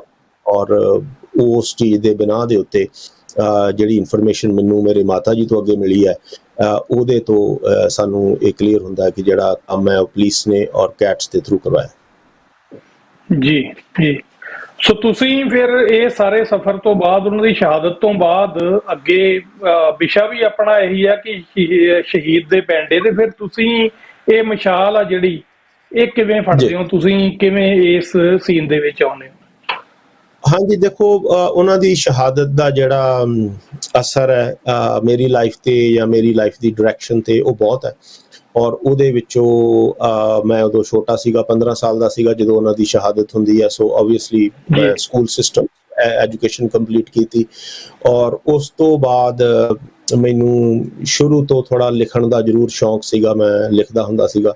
ਸੋ ਉਸ ਮੈਨੂੰ ਇਹ ਮਹਿਸੂਸ ਹੋਇਆ, ਇਹ ਇੱਕ ਤਰ੍ਹਾਂ ਦੀ ਡਿਊਟੀ ਮਹਿਸੂਸ ਹੋਈ ਕਿ ਜਿੰਨਾ ਕੁ ਇਤਿਹਾਸ ਉਸ ਸਮੇਂ ਦਾ ਮੈਂ ਆਪ ਆਪਣੀ ਅੱਖੀਂ ਦੇਖਿਆ ਛੋਟੀ ਉਮਰ 'ਚ, ਜਿੰਨਾ ਵੀ ਮੈਨੂੰ ਯਾਦ ਹੈ, ਉਹਦੇ ਉੱਤੇ ਮੈਨੂੰ ਉਹਨੂੰ ਡਾਕੂਮੈਂਟ ਕਰਨਾ ਜਾਂ ਉਹਦੀ ਕਹਾਣੀ ਲਿਖਣੀ ਜਾਂ ਉਹਦੇ ਬਾਰੇ ਗੱਲ ਕਰਨੀ ਇਹ ਲਾਜ਼ਮੀ ਹੈ। ਸੋ ਓਵਰ ਦਾ ਈਅਰਸ 2003 ਤੋਂ ਲੈ ਕੇ ਤੇ ਹੁਣ ਤੱਕ ਮੈਂ ਕਮਿਊਨਿਟੀ ਦੇ ਵਿੱਚ ਐਕਟਿਵ ਹਾਂ। ਜਿੱਥੇ ਜਿੱਥੇ ਕੋਈ ਪ੍ਰੋਜੈਕਟਸ ਹੁੰਦੇ ਨੇ ਜਾਂ ਕੋਈ ਐਸੇ ਇੰਟੈਲੈਕਚੁਅਲ ਪ੍ਰੋਜੈਕਟ ਨੇ ਜਾਂ ਕੋਈ ਐਸੇ ਇਵੈਂਟਸ ਨੇ ਜਿੱਥੇ ਮੈਂ ਪਾਰਟਿਸਿਪੇਟ ਕਰ ਸਕਾਂ, ਉੱਥੇ ਮੈਂ ਕਰਦਾ ਰਿਹਾ। ਮੈਂ ਅਖਬਾਰਾਂ 'ਚ ਲਿਖਣਾ ਸ਼ੁਰੂ ਕੀਤਾ, ਸੋ ਉਹ ਇੱਕ ਮੇਰੇ ਲਈ ਈਜ਼ੀਲੀ ਐਸੈਸਿਬਲ ਚੀਜ਼ ਸੀਗੀ ਕਿ ਜਿਹੜੀ ਮੈਂ ਆਪਣੀ ਗੱਲ ਔਰ ਆਪਣੇ ਮਨ ਦੇ ਵਲਵਲੇ ਜਿਹੜੇ ਨੇ ਉਹ ਮੈਂ ਲਿਖਤ ਦੇ ਥਰੂ ਲੋਕਾਂ ਦੇ ਸਾਹਮਣੇ ਰੱਖ ਸਕਾਂ। ਸੋ ਕਾਫੀ ਸਾਲ ਮੈਂ ਪੰਜਾਬੀ ਔਰ ਅੰਗਰੇਜ਼ੀ ਦੇ ਵਿੱਚ ਲਿਖਿਆ, ਪਰ ਮੇਰਾ ਜ਼ਿਆਦਾ ਜਿਹੜਾ ਕੰਮ ਹੈ ਲਿਖਣ ਦਾ ਉਹ ਅੰਗਰੇਜ਼ੀ ਦੇ ਵਿੱਚ ਰਿਹਾ ਹੈ ਔਰ ਪੰਜਾਬੀ ਦੇ ਵਿੱਚ ਮੈਂ ਸ਼ੁਰੂ 'ਚ ਲਿਖਦਾ ਰਿਹਾ ਅਖਬਾਰਾਂ ਵਿੱਚ, ਪਰ ਹੁਣ ਮੇਰਾ ਮੈਜੋਰਟੀ ਕੰਮ ਸਾਰਾ ਇੰਗਲਿਸ਼ ਦੇ ਵਿੱਚ ਹੈ। ਅੰਗਰੇਜ਼ੀ ਦੇ ਵਿੱਚ ਮੈਂ ਲਿਖਦਾ ਔਰ ਉਸ ਤੋਂ ਬਾਅਦ ਮੇਰੀਆਂ 3 ਜਿਹੜੀਆਂ ਪੋਇਟਰੀ ਦੀਆਂ ਕਿਤਾਬਾਂ ਵੀ ਆਉਂਦੀਆਂ ਨੇ, ਪਰ ਉਹ ਇੱਕ ਜਨਰਲ ਪੋਇਟਰੀ ਹੈ, ਪਰ ਉਹਦੇ ਵਿੱਚ ਵੀ ਕਿਤੇ ਕਿਤੇ ਜਿਹੜੀ ਹੈ ਸਿੱਖਾਂ ਦੀ ਗੱਲ ਹੁੰਦੀ ਹੈ। ਪਰ ਫਿਰ ਜਿਹੜਾ ਮੈਂ ਸ਼ਾਰਟ ਨਾਵਲ ਲਿਖਿਆ ਗ੍ਰੈਂਡਫਾਦਰਜ਼ ਮਲਬਰੀ ਟਰੀ, ਇਹ 2023 ਦੇ ਵਿੱਚ ਐਮਾਜ਼ੋਨ ਤੋਂ, ਔਰ ਇਸ ਸਾਲ ਮਾਰਚ ਖਾਲਿਸ ਹਾਊਸ ਪਬਲਿਸ਼ਿੰਗ ਹੈ UK ਦੇ ਵਿੱਚ, ਉਹਨਾਂ ਨੇ ਇਸ ਨੂੰ ਪਬਲਿਸ਼ ਕੀਤਾ ਹੈ। ਔਰ ਇਹ ਇੱਕ ਨਾਵਲ ਬੜਾ ਹੈ ਜਿਹੜਾ ਕਿ 1980s ਦੀ ਗੱਲ ਕਰਦਾ ਹੈ, 1980s ਦੇ ਪੰਜਾਬ ਦੀ ਗੱਲ ਕਰਦਾ ਹੈ। 1980s ਦੇ ਵਿੱਚ ਜੋ ਪੰਜਾਬ 'ਚ ਹੋ ਰਿਹਾ ਹੁੰਦਾ ਹੈ ਉਹਦੀ ਬੈਕਗਰਾਊਂਡ ਲੈ ਕੇ ਇੱਕ ਬੱਚੇ ਦੇ ਨਜ਼ਰੀਏ ਤੋਂ ਲਿਖਿਆ ਹੋਇਆ ਉਹ ਨਾਵਲ ਹੈ ਕਿ ਔਰ ਮੈਨੂੰ ਇਹ ਮਹਿਸੂਸ ਹੁੰਦਾ ਹੈ ਕਿ ਇਹ ਜਿਹੜੀ ਕਿਤਾਬ ਹੈ, ਇਹ ਜਿਹੜੇ ਅੱਜ ਦੇ ਨੌਜਵਾਨ ਨੇ ਜਾਂ ਉਹ ਲੋਕ ਜਿਹੜੇ ਪੰਜਾਬ ਨਹੀਂ ਗਏ ਜਾਂ ਜਿਨ੍ਹਾਂ ਨੇ ਉਹ ਸਮਾਂ ਆਪ ਆਪਣੀ ਅੱਖੀਂ ਨਹੀਂ ਦੇਖਿਆ, ਤੇ ਜੇ ਉਹ ਇਹ ਕਿਤਾਬ ਪੜ੍ਹਦੇ ਨੇ ਉਹਨਾਂ ਨੂੰ ਸਿੱਖ ਜੈਨੋਸਾਈਡ ਜਿਹੜੀ ਹੈ ਉਹਦੇ ਬਾਰੇ ਜਾਣਕਾਰੀ ਮਿਲੇਗੀ। ਪਰ ਉਹਦੇ ਵਿੱਚ ਜੈਨੋਸਾਈਡ ਵਿਕਟਮਸ ਔਰ ਸਰਵਾਈਵਰਸ ਔਰ ਉਹਨਾਂ ਦੀਆਂ ਫੈਮਲੀਆਂ ਦੀ ਜਿਹੜੀ ਮਨੋਵਿਗਿਆਨਕ ਹੈ, ਸਾਈਕੋਲੋਜੀ ਹੈ ਔਰ ਉਹਨਾਂ ਦਾ ਆਫਟਰਮੈਥ ਹੈ ਜਿਹੜਾ ਉਹਦੀ ਜਿਹੜੀ ਇਨਸਾਈਟ ਹੈ ਉਹ ਪ੍ਰਾਪਤ ਹੋਏਗੀ। ਸੋ ਉਹ ਮੇਰਾ ਜਿਹੜਾ ਗ੍ਰੈਂਡਫਾਦਰਜ਼ ਮਲਬਰੀ ਟਰੀ ਇਹ ਜਿਹੜਾ ਨਾਵਲ ਹੈ, ਮੈਨੂੰ ਮਹਿਸੂਸ ਹੁੰਦਾ ਹੈ ਕਿ ਮੇਰੀ ਹੁਣ ਤੱਕ ਦੀ ਸਭ ਤੋਂ ਵੱਡੀ ਇੱਕ ਅਚੀਵਮੈਂਟ ਹੈ ਗੁਰੂ ਸਾਹਿਬ ਦੀ ਮਿਹਰਬਾਨੀ ਦੇ ਨਾਲ, ਕਿ ਇਹ ਕਿਤਾਬ ਛੋਟੀ ਹੈ, 80-90 ਪੇਜ ਹੀ ਨੇ, ਪਰ ਇਹਦੇ ਵਿੱਚ ਸ਼ਾਇਦ ਉਸ ਸਮੇਂ ਨੂੰ ਬੱਚੇ ਦੇ ਨਜ਼ਰੀਏ ਤੋਂ ਡਾਕੂਮੈਂਟ ਕੀਤਾ ਇੱਕ ਬੜੇ ਯੂਨੀਕ ਤਰੀਕੇ ਨਾਲ। ਔਰ ਮੇਰੀ ਕੋਸ਼ਿਸ਼ ਇਹ ਹੈ ਕਿ ਸਾਡਾ ਜਿਹੜਾ ਯੂਥ ਹੈ ਖਾਸ ਕਰ ਪੰਜਾਬ ਤੋਂ ਬਾਹਰ, ਉਹ ਇਹ ਕਿਤਾਬ ਜ਼ਰੂਰ ਪੜ੍ਹੇ, ਕਿਉਂਕਿ ਉਹਦੇ ਵਿੱਚ ਉਹਨਾਂ ਨੂੰ 1980s ਦੇ ਵਿੱਚ ਜਿਹੜੇ ਬੱਚੇ ਰਹਿ ਰਹੇ ਨੇ ਉਹਨਾਂ ਦਾ ਨਜ਼ਰੀਆ ਜਿਹੜਾ ਹੈ ਉਹ ਕੀ ਦੇਖਦੇ ਨੇ, ਕਿਵੇਂ ਉਹਨਾਂ ਨਾਲ ਗੁਜ਼ਰਦੀ ਹੈ, ਕੀ ਹੁੰਦਾ, ਉਹ ਉਹਨਾਂ ਨੂੰ ਜਿਹੜੀ ਕਾਫੀ ਸਮਝ ਪਏਗੀ। ਸੋ ਮੈਂ ਕਿਤਾਬਾਂ ਲਿਖੀਆਂ ਨੇ ਔਰ ਅਖਬਾਰਾਂ 'ਚ ਲਿਖਿਆ ਹੈ। ਔਰ ਉਸ ਤੋਂ ਬਾਅਦ ਤੁਸੀਂ ਆਲਰੇਡੀ ਗੱਲ ਵੀ ਕੀਤੀ ਹੈ ਕਿ ਜਿਹੜਾ ਬਲੱਡ ਡੋਨੇਸ਼ਨ ਬਾਈ ਸਿੱਖ ਨੇਸ਼ਨ ਬੜੀ ਵੱਡੀ ਟੀਮ ਹੈ, ਮੈਂ ਹੁੰਦਾ ਕਿ ਛੋਟਾ ਜਿਹਾ ਹਿੱਸਾ ਹੈ ਔਰ ਜਿੰਨਾ ਮੇਰਾ ਬਣਦਾ ਮੈਂ ਉਸ ਬਲੱਡ ਡੋਨੇਸ਼ਨ ਬਾਈ ਸਿੱਖ ਨੇਸ਼ਨ ਜੋ ਕਿ ਨਵੰਬਰ 1984 ਦੀ ਜੋ ਸ਼ਹਾਦਤਾਂ ਹੁੰਦੀਆਂ ਨੇ ਸਿੱਖਾਂ ਦੀਆਂ ਇੰਡੀਆ ਦੇ ਵਿੱਚ, ਭਾਰਤ ਦੇ ਵਿੱਚ, ਉਹਨਾਂ ਦੀ ਯਾਦ ਦੇ ਵਿੱਚ ਹਰ ਨਵੰਬਰ ਬਲੱਡ ਡੋਨੇਸ਼ਨ ਲੱਗਦੇ ਨੇ। ਸੋ ਉਹਦੇ ਵਿੱਚ ਮੈਂ ਪਿਛਲੇ ਤਕਰੀਬਨ 15 ਸਾਲ ਤੋਂ ਜਦੋਂ ਦਾ ontario ਦੇ ਵਿੱਚ ਕਲੀਨਿਕਸ ਲੱਗਣੇ ਸ਼ੁਰੂ ਹੋਏ ਨੇ, ਮੈਂ ਆਪਣਾ ਬਣਦਾ ਹਿੱਸਾ, ਆਪਣਾ ਯੋਗਦਾਨ ਪਾਉਣਾ। ਜੀ, ਸੋ ਅਸੀਂ ਰეკਮੈਂਡ ਵੀ ਕਰਾਂਗੇ ਜੀ ਇਹ ਜਿਹੜੀ ਬੁੱਕ ਹੈ ਇਹਨਾਂ ਦੀ, ਜਿਹੜਾ ਨਾਵਲ ਹੈ ਉਹ ਜ਼ਰੂਰ ਜਿਹੜੇ ਨੌਜਵਾਨ ਸਮਝਣਾ ਚਾਹੁੰਦੇ ਨੇ ਉਹ ਸਪੀਡ ਨੂੰ, ਜਾਂ ਕਈ ਵਾਰੀ ਕਈ ਲੋਕ ਇਹ ਮਤਲਬ ਮਿਹਣਾ ਵੀ ਦਿੰਦੇ ਨੇ ਕਿ ਨਹੀਂ ਜੀ ਸ਼ਹੀਦਾਂ ਦੇ ਪਰਿਵਾਰ ਰੋਡ ਤੇ, ਜਾਂ ਉਹ ਹੁਣ ਕੋਈ ਗੱਲ ਨਹੀਂ ਕਰਦਾ, ਤੁਸੀਂ ਗੱਲਾਂ ਕਰਦੇ ਹੋ, ਜਿਨ੍ਹਾਂ ਦੇ ਚਲੇ ਗਏ ਉਹ ਹੁਣ ਰੋਂਦੇ ਆ, ਉਹਨਾਂ ਦੀ ਗੱਲ ਨਹੀਂ ਕਰਦਾ। ਪਰ ਤੁਸੀਂ ਇਸ ਚੈਲੰਜ ਨੂੰ ਜਿਸ ਤਰ੍ਹਾਂ ਹੈਂਡਲ ਕੀਤਾ, ਉਸ ਮਿਸਾਲ ਨੂੰ ਜਿਹੜਾ ਤੁਸੀਂ ਅੱਗੇ ਲੈ ਕੇ ਗਏ ਹੋ, ਇਹ ਖੁਦ ਇੱਕ ਮਿਸਾਲ ਬਣੇ ਹੋ। ਸੋ ਇਹ ਸਲੂਟ ਹੈ ਜੀ ਸਾਡਾ। ਤੇ ਹਾਂਜੀ ਜੀ, ਇਹ ਹੈ ਕਿ ਦੇਖੋ ਬਹੁਤ ਸ਼ਹੀਦ ਪਰਿਵਾਰ ਨੇ ਜੋ 1984 ਦੇ ਵਿੱਚ ਹੋਇਆ, ਉੱਥੋਂ ਤੁਸੀਂ ਸ਼ੁਰੂਆਤ ਜੇ ਆਪਾਂ 1984 ਤੋਂ ਹੀ ਸ਼ੁਰੂਆਤ ਕਰ ਲਈਏ, ਕਿਉਂਕਿ ਸ਼ਹੀਦ ਪਹਿਲੋਂ ਵੀ ਹੋਏ ਨੇ ਉਸ ਤੋਂ, ਤੇ ਉਸ ਤੋਂ ਬਾਅਦ ਫਿਰ ਜਿਹੜਾ ਪੂਰਾ 1.5-2 ਦਹਾਕਾ ਜੋ ਪੰਜਾਬ ਦੇ ਵਿੱਚ ਹੁੰਦਾ ਹੈ, ਹਜ਼ਾਰਾਂ ਦੇ ਹਿਸਾਬ ਨਾਲ, ਸਾਡੇ ਕੋਲ ਐਕਚੁਅਲੀ ਪ੍ਰੋਪਰ ਹਜੇ ਤੱਕ ਸਟੈਟਸ ਨਹੀਂ ਹੈਗੇ, ਅਸੀਂ ਸਟੈਟਸ ਵੀ ਪ੍ਰੋਪਰ ਨਹੀਂ ਇਕੱਠੇ ਕਰ ਸਕਦੇ ਕਿੰਨੇ ਲੋਕ ਸ਼ਹੀਦ ਹੋਏ ਨੇ, ਕਿੰਨਾ ਨੁਕਸਾਨ ਹੋਇਆ, ਪਰ ਅਪਰੋਕਸੀਮੇਟ ਅਸੀਂ ਜਿਹੜੇ ਨੰਬਰ ਨੇ ਉਹੀ ਨੇ ਸਾਡੇ ਕੋਲ। ਔਰ ਉਹਦੇ ਵਿੱਚ ਬਹੁਤ ਪਰਿਵਾਰ ਨੇ ਜਿਨ੍ਹਾਂ ਦੀ ਹਾਲਤ ਇਸ ਹੱਦ ਤੱਕ ਮਾੜੀ ਹੋ ਗਈ ਹੈ ਕਿ ਉਹ ਨਹੀਂ ਕੁਛ ਅੱਗੇ ਕਰ ਪਾਏ। ਬਹੁਤ ਸਾਡੇ ਸ਼ਹੀਦਾਂ ਦੇ ਪਰਿਵਾਰਾਂ ਦੇ ਬੱਚੇ ਜਿਹੜੇ ਨੇ ਉਹ ਉਸ ਲੈਵਲ ਤੇ ਆਪਣੀ ਅਕੰਪਲਿਸ਼ਮੈਂਟ ਜਾਂ ਆਪਣੇ ਆਪ ਤੇ ਸਟੈਂਡ ਨਹੀਂ ਕਰ ਪਾਏ। ਔਰ ਮੈਂ ਆਪਣੀ ਕਿਸਮਤ ਵਾਲਾ ਸਮਝਦਾ ਹਾਂ ਕਿ ਮੈਂ ਉਹਨਾਂ ਚੋਂ ਜਿਹੜੇ ਉਸ ਚੀਜ਼ ਚੋਂ ਸਰਵਾਈਵ ਕਰ ਸਕੇ ਆ। ਔਰ ਤੁਹਾਡੀ ਵਿਲ ਚਾਹੀਦੀ ਹੈ, ਕਿਉਂਕਿ ਕਈ ਵਾਰ ਜਦੋਂ ਤੁਹਾਡੇ ਕੋਲ ਕੋਈ ਇੰਸਪੀਰੇਸ਼ਨ ਨਾ ਹੋਵੇ ਤਾਂ ਤੁਹਾਨੂੰ ਆਪਣੇ ਆਪ ਨੂੰ ਇੰਸਪਾਇਰ ਆਪ ਕਰਨਾ ਪੈਂਦਾ। ਔਰ ਉਸ ਕੌਨਸੈਪਟ ਦੇ ਜ਼ਰੀਏ ਜਿਹੜਾ ਮੇਰਾ ਸਰਵਾਈਵਲ ਰਿਹਾ ਹੈ ਉਹਦੇ ਤੇ ਬੇਸਡ ਰਿਹਾ ਹੈ ਕਿ ਮੈਂ ਕੀ ਕਰ ਸਕਦਾ, ਮੈਂ ਕੀ ਵਾਪਸ ਦੇ ਸਕਦਾ, ਕਿ ਜਿੰਨੀ ਕੁ ਮੇਰੀ ਵਿੱਤ, ਜਿੰਨੀ ਕੁ ਮੇਰੀ ਹਿੰਮਤ ਹੈ ਉਹਦੇ ਮੁਤਾਬਿਕ ਮੈਂ ਕੀ ਕਰ ਸਕਦਾ। ਸੋ ਉਹਦੇ ਵਿੱਚ ਜੋ ਵੀ ਮੈਨੂੰ ਠੀਕ ਲੱਗਿਆ, ਜੋ ਵੀ ਮੈਨੂੰ ਮਹਿਸੂਸ ਹੋਇਆ ਕਿ ਮੈਂ ਕਰ ਪਾਊਂਗਾ, ਮੇਰੇ 'ਚ ਇਸ ਕੰਮ ਦੀ ਕਾਬਲੀਅਤ ਹੈ, ਉਹ ਮੈਂ ਉਹ ਕੌਮ ਦੀ ਝੋਲੀ 'ਚ ਪਾਇਆ ਜੀ। ਬਿਲਕੁਲ ਜੀ। ਔਰ ਸਟੈਟਸ ਦੀ ਤੁਸੀਂ ਗੱਲ ਕੀਤੀ ਹੈ, ਹੁਣ ਜਦੋਂ ਆਪਾਂ ਗੱਲ ਕਰਦੇ ਹਾਂ ਹਿਊਮਨ ਰਾਈਟਸ ਦੀ ਜਾਂ ਉਹਦੇ ਤੇ ਕੀਤੇ ਹੋਏ ਕੰਮ ਦੀ, ਤੇ ਸਾਨੂੰ ਇੱਕ ਨਾਂ ਯਾਦ ਆਉਂਦਾ ਸਰਦਾਰ ਜਸਵੰਤ ਸਿੰਘ ਖਾਲੜਾ। ਹੁਣ ਉਹਨਾਂ ਤੋਂ ਵਧੀਆ ਤਰੀਕੇ ਨਾਲ ਸਟੈਟਸ ਕੌਣ ਇਕੱਠੇ ਕਰ ਸਕਦਾ, ਤੇ ਉਹਨਾਂ ਦੇ ਨਾਲ ਜੋ ਹੋਇਆ ਉਹ ਆਪਾਂ ਜਾਣਦੇ ਆ। ਔਰ ਉਸ ਸਿਸਟਮ ਦੇ ਵਿੱਚ ਜਿੱਥੇ ਇਨਸਾਨੀ ਜਾਨ ਦੀ ਜਿਹੜੀ ਕੀਮਤ ਆ ਉਹ ਇੱਕ ਮੋਢੇ ਤੇ ਲੱਗੇ ਹੋਏ ਸਟਾਰ ਨਾਲੋਂ ਘੱਟ ਹੁੰਦੀ ਸੀ, ਵੀ ਇੰਨੀਆਂ ਤੁਸੀਂ ਲਾਸ਼ਾਂ ਲੈ ਕੇ ਆਓ ਤਾਂ ਇੱਕ ਸਟਾਰ ਵੱਧਦਾ ਸੀ। ਤੇ ਇਹੋ ਜਿਹੇ ਸਿਸਟਮ ਦੇ ਵਿੱਚ ਕੌਮ ਜਦੋਂ ਸਾਰੇ ਪਾਸਿਓਂ ਘਿਰੀ ਹੋਈ ਸੀ, ਉਦੋਂ ਸਟੈਟਸ ਵੀ ਜਿਹੜਾ ਉਹ ਨਹੀਂ ਅਸੀਂ ਕਰ ਸਕੇ। ਪਰ ਆਉਣ ਵਾਲੇ ਸਮੇਂ ਦੇ ਵਿੱਚ ਬਹੁਤ ਸਾਰੀਆਂ ਸ਼ਖਸੀਅਤਾਂ ਉਹਦੇ ਲਈ ਵੀ ਯਤਨਸ਼ੀਲ ਨੇ ਕਿ ਉਹਦੇ ਤੇ ਕੰਮ ਕੀਤਾ ਜਾਵੇ। ਸੋ ਅੱਗੇ ਆਪਾਂ ਹੁਣ ਤੁਹਾਡੇ ਸਫ਼ਰ ਦੇ ਉੱਤੇ ਆਉਂਦੇ ਆ ਕਿ ਤੁਸੀਂ ਦੱਸਿਆ ਕਿ ਕਿਤਾਬਾਂ ਲਿਖੀਆਂ, ਉਸ ਤੋਂ ਬਾਅਦ ਮਸਟਰਡ ਫਲਾਵਰ ਮੂਵਮੈਂਟ ਹੈ ਜਿਹੜੀ, ਉਹ ਤੁਹਾਡੀ ਇੱਕ ਰਿਮਾਰਕੇਬਲ ਤੁਹਾਡਾ ਕੰਮ ਆ। ਉਹਦੇ ਬਾਰੇ ਤੁਸੀਂ ਦੱਸੋ ਕਿ ਕਿਵੇਂ ਇਹ ਤੁਹਾਡੇ ਇਹ ਦਿਮਾਗ ਦੇ ਵਿੱਚ ਆਇਆ ਆਈਡੀਆ ਕਿ ਇਸ ਤਰ੍ਹਾਂ ਦਾ ਕੋਈ ਕੰਮ ਹੋਣਾ ਚਾਹੀਦਾ ਜਿਹਦੇ ਨਾਲ ਰੈਕੋਗਨਾਈਜੇਸ਼ਨ ਹੋ ਸਕੇ। ਜੀ ਹਾਂਜੀ, ਮਸਟਰਡ ਫਲਾਵਰ ਪਿੰਨ ਜਿਹੜਾ ਮੈਂ ਇੱਥੇ ਲਾਇਆ ਹੋਇਆ ਹੈ, ਔਰ ਇਹ ਹੁੰਦਾ ਇਸ ਤਰ੍ਹਾਂ ਹੈ ਕਿ ਮੈਂ ਮਾਫੀ ਚਾਹੁੰਦਾ, ਮੈਂ ਆਪਣੇ ਪ੍ਰੋਗਰਾਮਾਂ 'ਚ ਲਾ ਕੇ ਰੱਖਦਾ, ਅੱਜ ਮੈਂ ਭੁੱਲ ਗਿਆ ਸਮਾਂ ਜੀ। ਤੇ ਇਹ ਹੋਇਆ ਕੀ ਹੈ ਕਿ ਜਿਹੜੀ ਇਹ ਕਿਤਾਬ ਮੈਂ ਗੱਲ ਕੀਤੀ ਹੈ ਗ੍ਰੈਂਡਫਾਦਰਸ ਮਲਬਰੀ ਟਰੀ, ਇਹਦੇ ਵਿੱਚ ਇੱਕ ਅੰਗਰੇਜ਼ੀ ਦੀ ਕਿਤਾਬ ਹੈ, ਔਰ ਇਹਦੇ ਵਿੱਚ ਇੱਕ ਚੈਪਟਰ ਹੈਗਾ fields of yellow mustard flowers, ਕਿ ਉਹ ਚੈਪਟਰ ਹੈ ਉਹ ਮੈਂ ਲਿਖਿਆ। ਔਰ ਉਸ ਚੈਪਟਰ ਦੇ ਵਿੱਚ ਸਰੋਂ ਦੇ ਫੁੱਲਾਂ ਦੀ ਔਰ ਪੰਜਾਬ ਦੇ ਸਰੋਂ ਦੇ ਖੇਤਾਂ ਦੀ ਗੱਲ ਹੁੰਦੀ ਹੈ ਕਿ ਜਿਹੜੇ ਸਰੋਂ ਦੇ ਖੇਤ ਪੰਜਾਬ ਦੀ ਕਿਸਾਨੀ, ਜਿਹੜੇ ਸਿੱਖ ਕਿਸਾਨ ਨੇ, ਸਿੱਖਾਂ ਦੇ ਨਾਲ ਇਹ ਰਿਲੇਟਡ ਹੈ। ਪੰਜਾਬ ਜਿਹੜੀ ਸਿੱਖਾਂ ਦੀ ਧਰਤੀ ਹੈ ਔਰ ਜਿੱਥੋਂ ਸਿੱਖੀ ਸ਼ੁਰੂ ਹੁੰਦੀ ਹੈ, ਉਹ ਸਰੋਂ ਦੇ ਖੇਤ 1980 1990 ਦੇ ਦਹਾਕੇ ਦੇ ਵਿੱਚ ਉਹਨਾਂ ਨੂੰ ਝੂਠੇ ਪੁਲਿਸ ਮੁਕਾਬਲਿਆਂ ਦੇ ਜ਼ਰੀਏ ਲਹੂ ਲਹਾਨ ਕੀਤਾ ਜਾਂਦਾ ਹੈ। ਜਿਨ੍ਹਾਂ ਖੇਤਾਂ ਦੇ ਵਿੱਚ ਯੈਲੋ ਮਸਟਰਡ ਫਲਾਵਰ ਖਿੜਦੇ ਸਨ, ਉੱਥੇ ਲਹੂ ਡੋਲਿਆ ਜਾਂਦਾ ਹੈ ਸਿੱਖ ਨੌਜਵਾਨੀ ਦਾ, ਭਾਵੇਂ ਉਹ ਕਮਾਦ ਹੋਣ, ਭਾਵੇਂ ਉਹ ਸਰੋਂ ਦੇ ਖੇਤ ਹੋਣ, ਪਰ ਪੰਜਾਬ ਦੀ ਧਰਤੀ ਦੇ ਉੱਤੇ ਲਹੂ ਜਿਹੜਾ ਆ। ਸੋ ਉਹ ਚੈਪਟਰ ਜਿਹੜਾ ਹੈ the fields of yellow mustard flower ਉਸ ਪੁਲਿਸ ਮੁਕਾਬਲਿਆਂ ਦੀ ਗੱਲ ਕਰਦਾ ਹੈ। ਔਰ ਜਦੋਂ ਮੈਂ ਚੈਪਟਰ ਲਿਖ ਲਿਆ, ਥੋੜੇ ਕੁ ਦਿਨਾਂ ਬਾਅਦ ਮੈਂ ਉਸ ਚੈਪਟਰ ਨੂੰ ਰਿਵਿਊ ਕੀਤਾ, ਤੇ ਮੇਰੇ ਇਹ ਦਿਮਾਗ ਦੇ ਵਿੱਚ ਉਸ ਟਾਈਮ ਆਇਆ ਜਦੋਂ ਮੈਂ ਕਿਤਾਬ ਨੂੰ ਰਿਵਿਊ ਕਰਨ ਲੱਗਾ ਕਿ ਹਰ ਜੈਨੋਸਾਈਡ ਦੁਨੀਆ 'ਚ ਜਿੰਨੇ ਵੀ ਜੈਨੋਸਾਈਡ ਹੋਏ ਨੇ ਉਹਨਾਂ ਦਾ ਕੋਈ ਨਾ ਕੋਈ ਸਿੰਬੋਲਿਜ਼ਮ ਹੈਗਾ, ਔਰ ਸਿੰਬੋਲਿਜ਼ਮ ਦੀ ਆਪਣੀ ਇੱਕ ਬਹੁਤ ਅਹਿਮੀਅਤ ਹੈ, ਇੰਪੋਰਟੈਂਸ ਹੈ। ਔਰ ਸਿੱਖ ਜੈਨੋਸਾਈਡ ਦਾ ਸਿੰਬੋਲਿਜ਼ਮ ਜਿਹੜਾ ਹੈ ਉਹ ਨਹੀਂ ਹੈਗਾ ਸਾਡੇ ਕੋਲ, ਔਰ ਐਸਾ ਸਿੰਬੋਲਿਜ਼ਮ ਜਿਹੜਾ ਕਿ ਅਸੀਂ ਸੌਫਟ ਹੋਵੇ, ਈਜ਼ੀ ਹੋਵੇ, ਔਰ ਅਸੀਂ ਦੁਨੀਆ ਦੇ ਸਾਹਮਣੇ ਉਸ ਨੂੰ ਰੱਖ ਸਕੇ। ਸੋ ਉਸ ਟਾਈਮ ਮੇਰੇ ਜ਼ਿਹਨ ਦੇ ਵਿੱਚ ਆਇਆ ਕਿ ਜਿਹੜੀ ਇਹ ਮਸਟਰਡ ਫਲਾਵਰ ਦਾ ਚੈਪਟਰ ਮੈਂ ਲਿਖਿਆ ਔਰ ਉਹਦੇ ਵਿੱਚ ਸਿੰਬੋਲਿਜ਼ਮ ਦੀ ਗੱਲ ਹੁੰਦੀ ਹੈ ਕਿ ਉਹਦਾ ਕੰਪੈਰੀਜ਼ਨ ਹੁੰਦਾ ਹੈ। ਸੋ ਉਹਦੇ ਵਿੱਚੋਂ ਮੇਰੇ ਮਨ 'ਚ ਇਹ ਗੱਲ ਆਈ ਕਿ ਜਿਹੜਾ ਸਰੋਂ ਦਾ ਫੁੱਲ ਹੈ ਇਹ ਸਿੱਖ ਜੈਨੋਸਾਈਡ ਦਾ ਸਿੰਬਲ ਹੋਣਾ ਚਾਹੀਦਾ। ਮੈਨੂੰ ਇਹ ਮਹਿਸੂਸ ਹੋਇਆ। ਮੈਂ ਉਸੇ ਵੇਲੇ ਆਪਣੀ ਜਿਹੜੀ ਕਿਤਾਬ ਹੈ ਰਿਵਿਊ ਕਰਨੀ ਬੰਦ ਕੀਤੀ। ਮੈਨੂੰ ਪੇਂਟਿੰਗ ਕਰਨ ਦਾ ਸ਼ੌਂਕ ਹੈ। ਮੈਂ ਪ੍ਰੋਫੈਸ਼ਨਲ ਪੇਂਟਰ ਆਰਟਿਸਟ ਨਹੀਂ ਹੈਗਾ, ਪਰ ਮੈਂ ਆਪਣੀ ਸ਼ੌਂਕੀਆ ਤੌਰ ਤੇ ਆਰਟ ਕਰਦਾ। ਮੈਂ ਉਸੇ ਵਕਤ ਕੈਨਵਸ ਦੇ ਉੱਤੇ ਜਾ ਕੇ ਸਰੋਂ ਦਾ ਫੁੱਲ ਜਿਹੜਾ ਆ ਉਹ ਮੈਂ ਪੇਂਟ ਕੀਤਾ।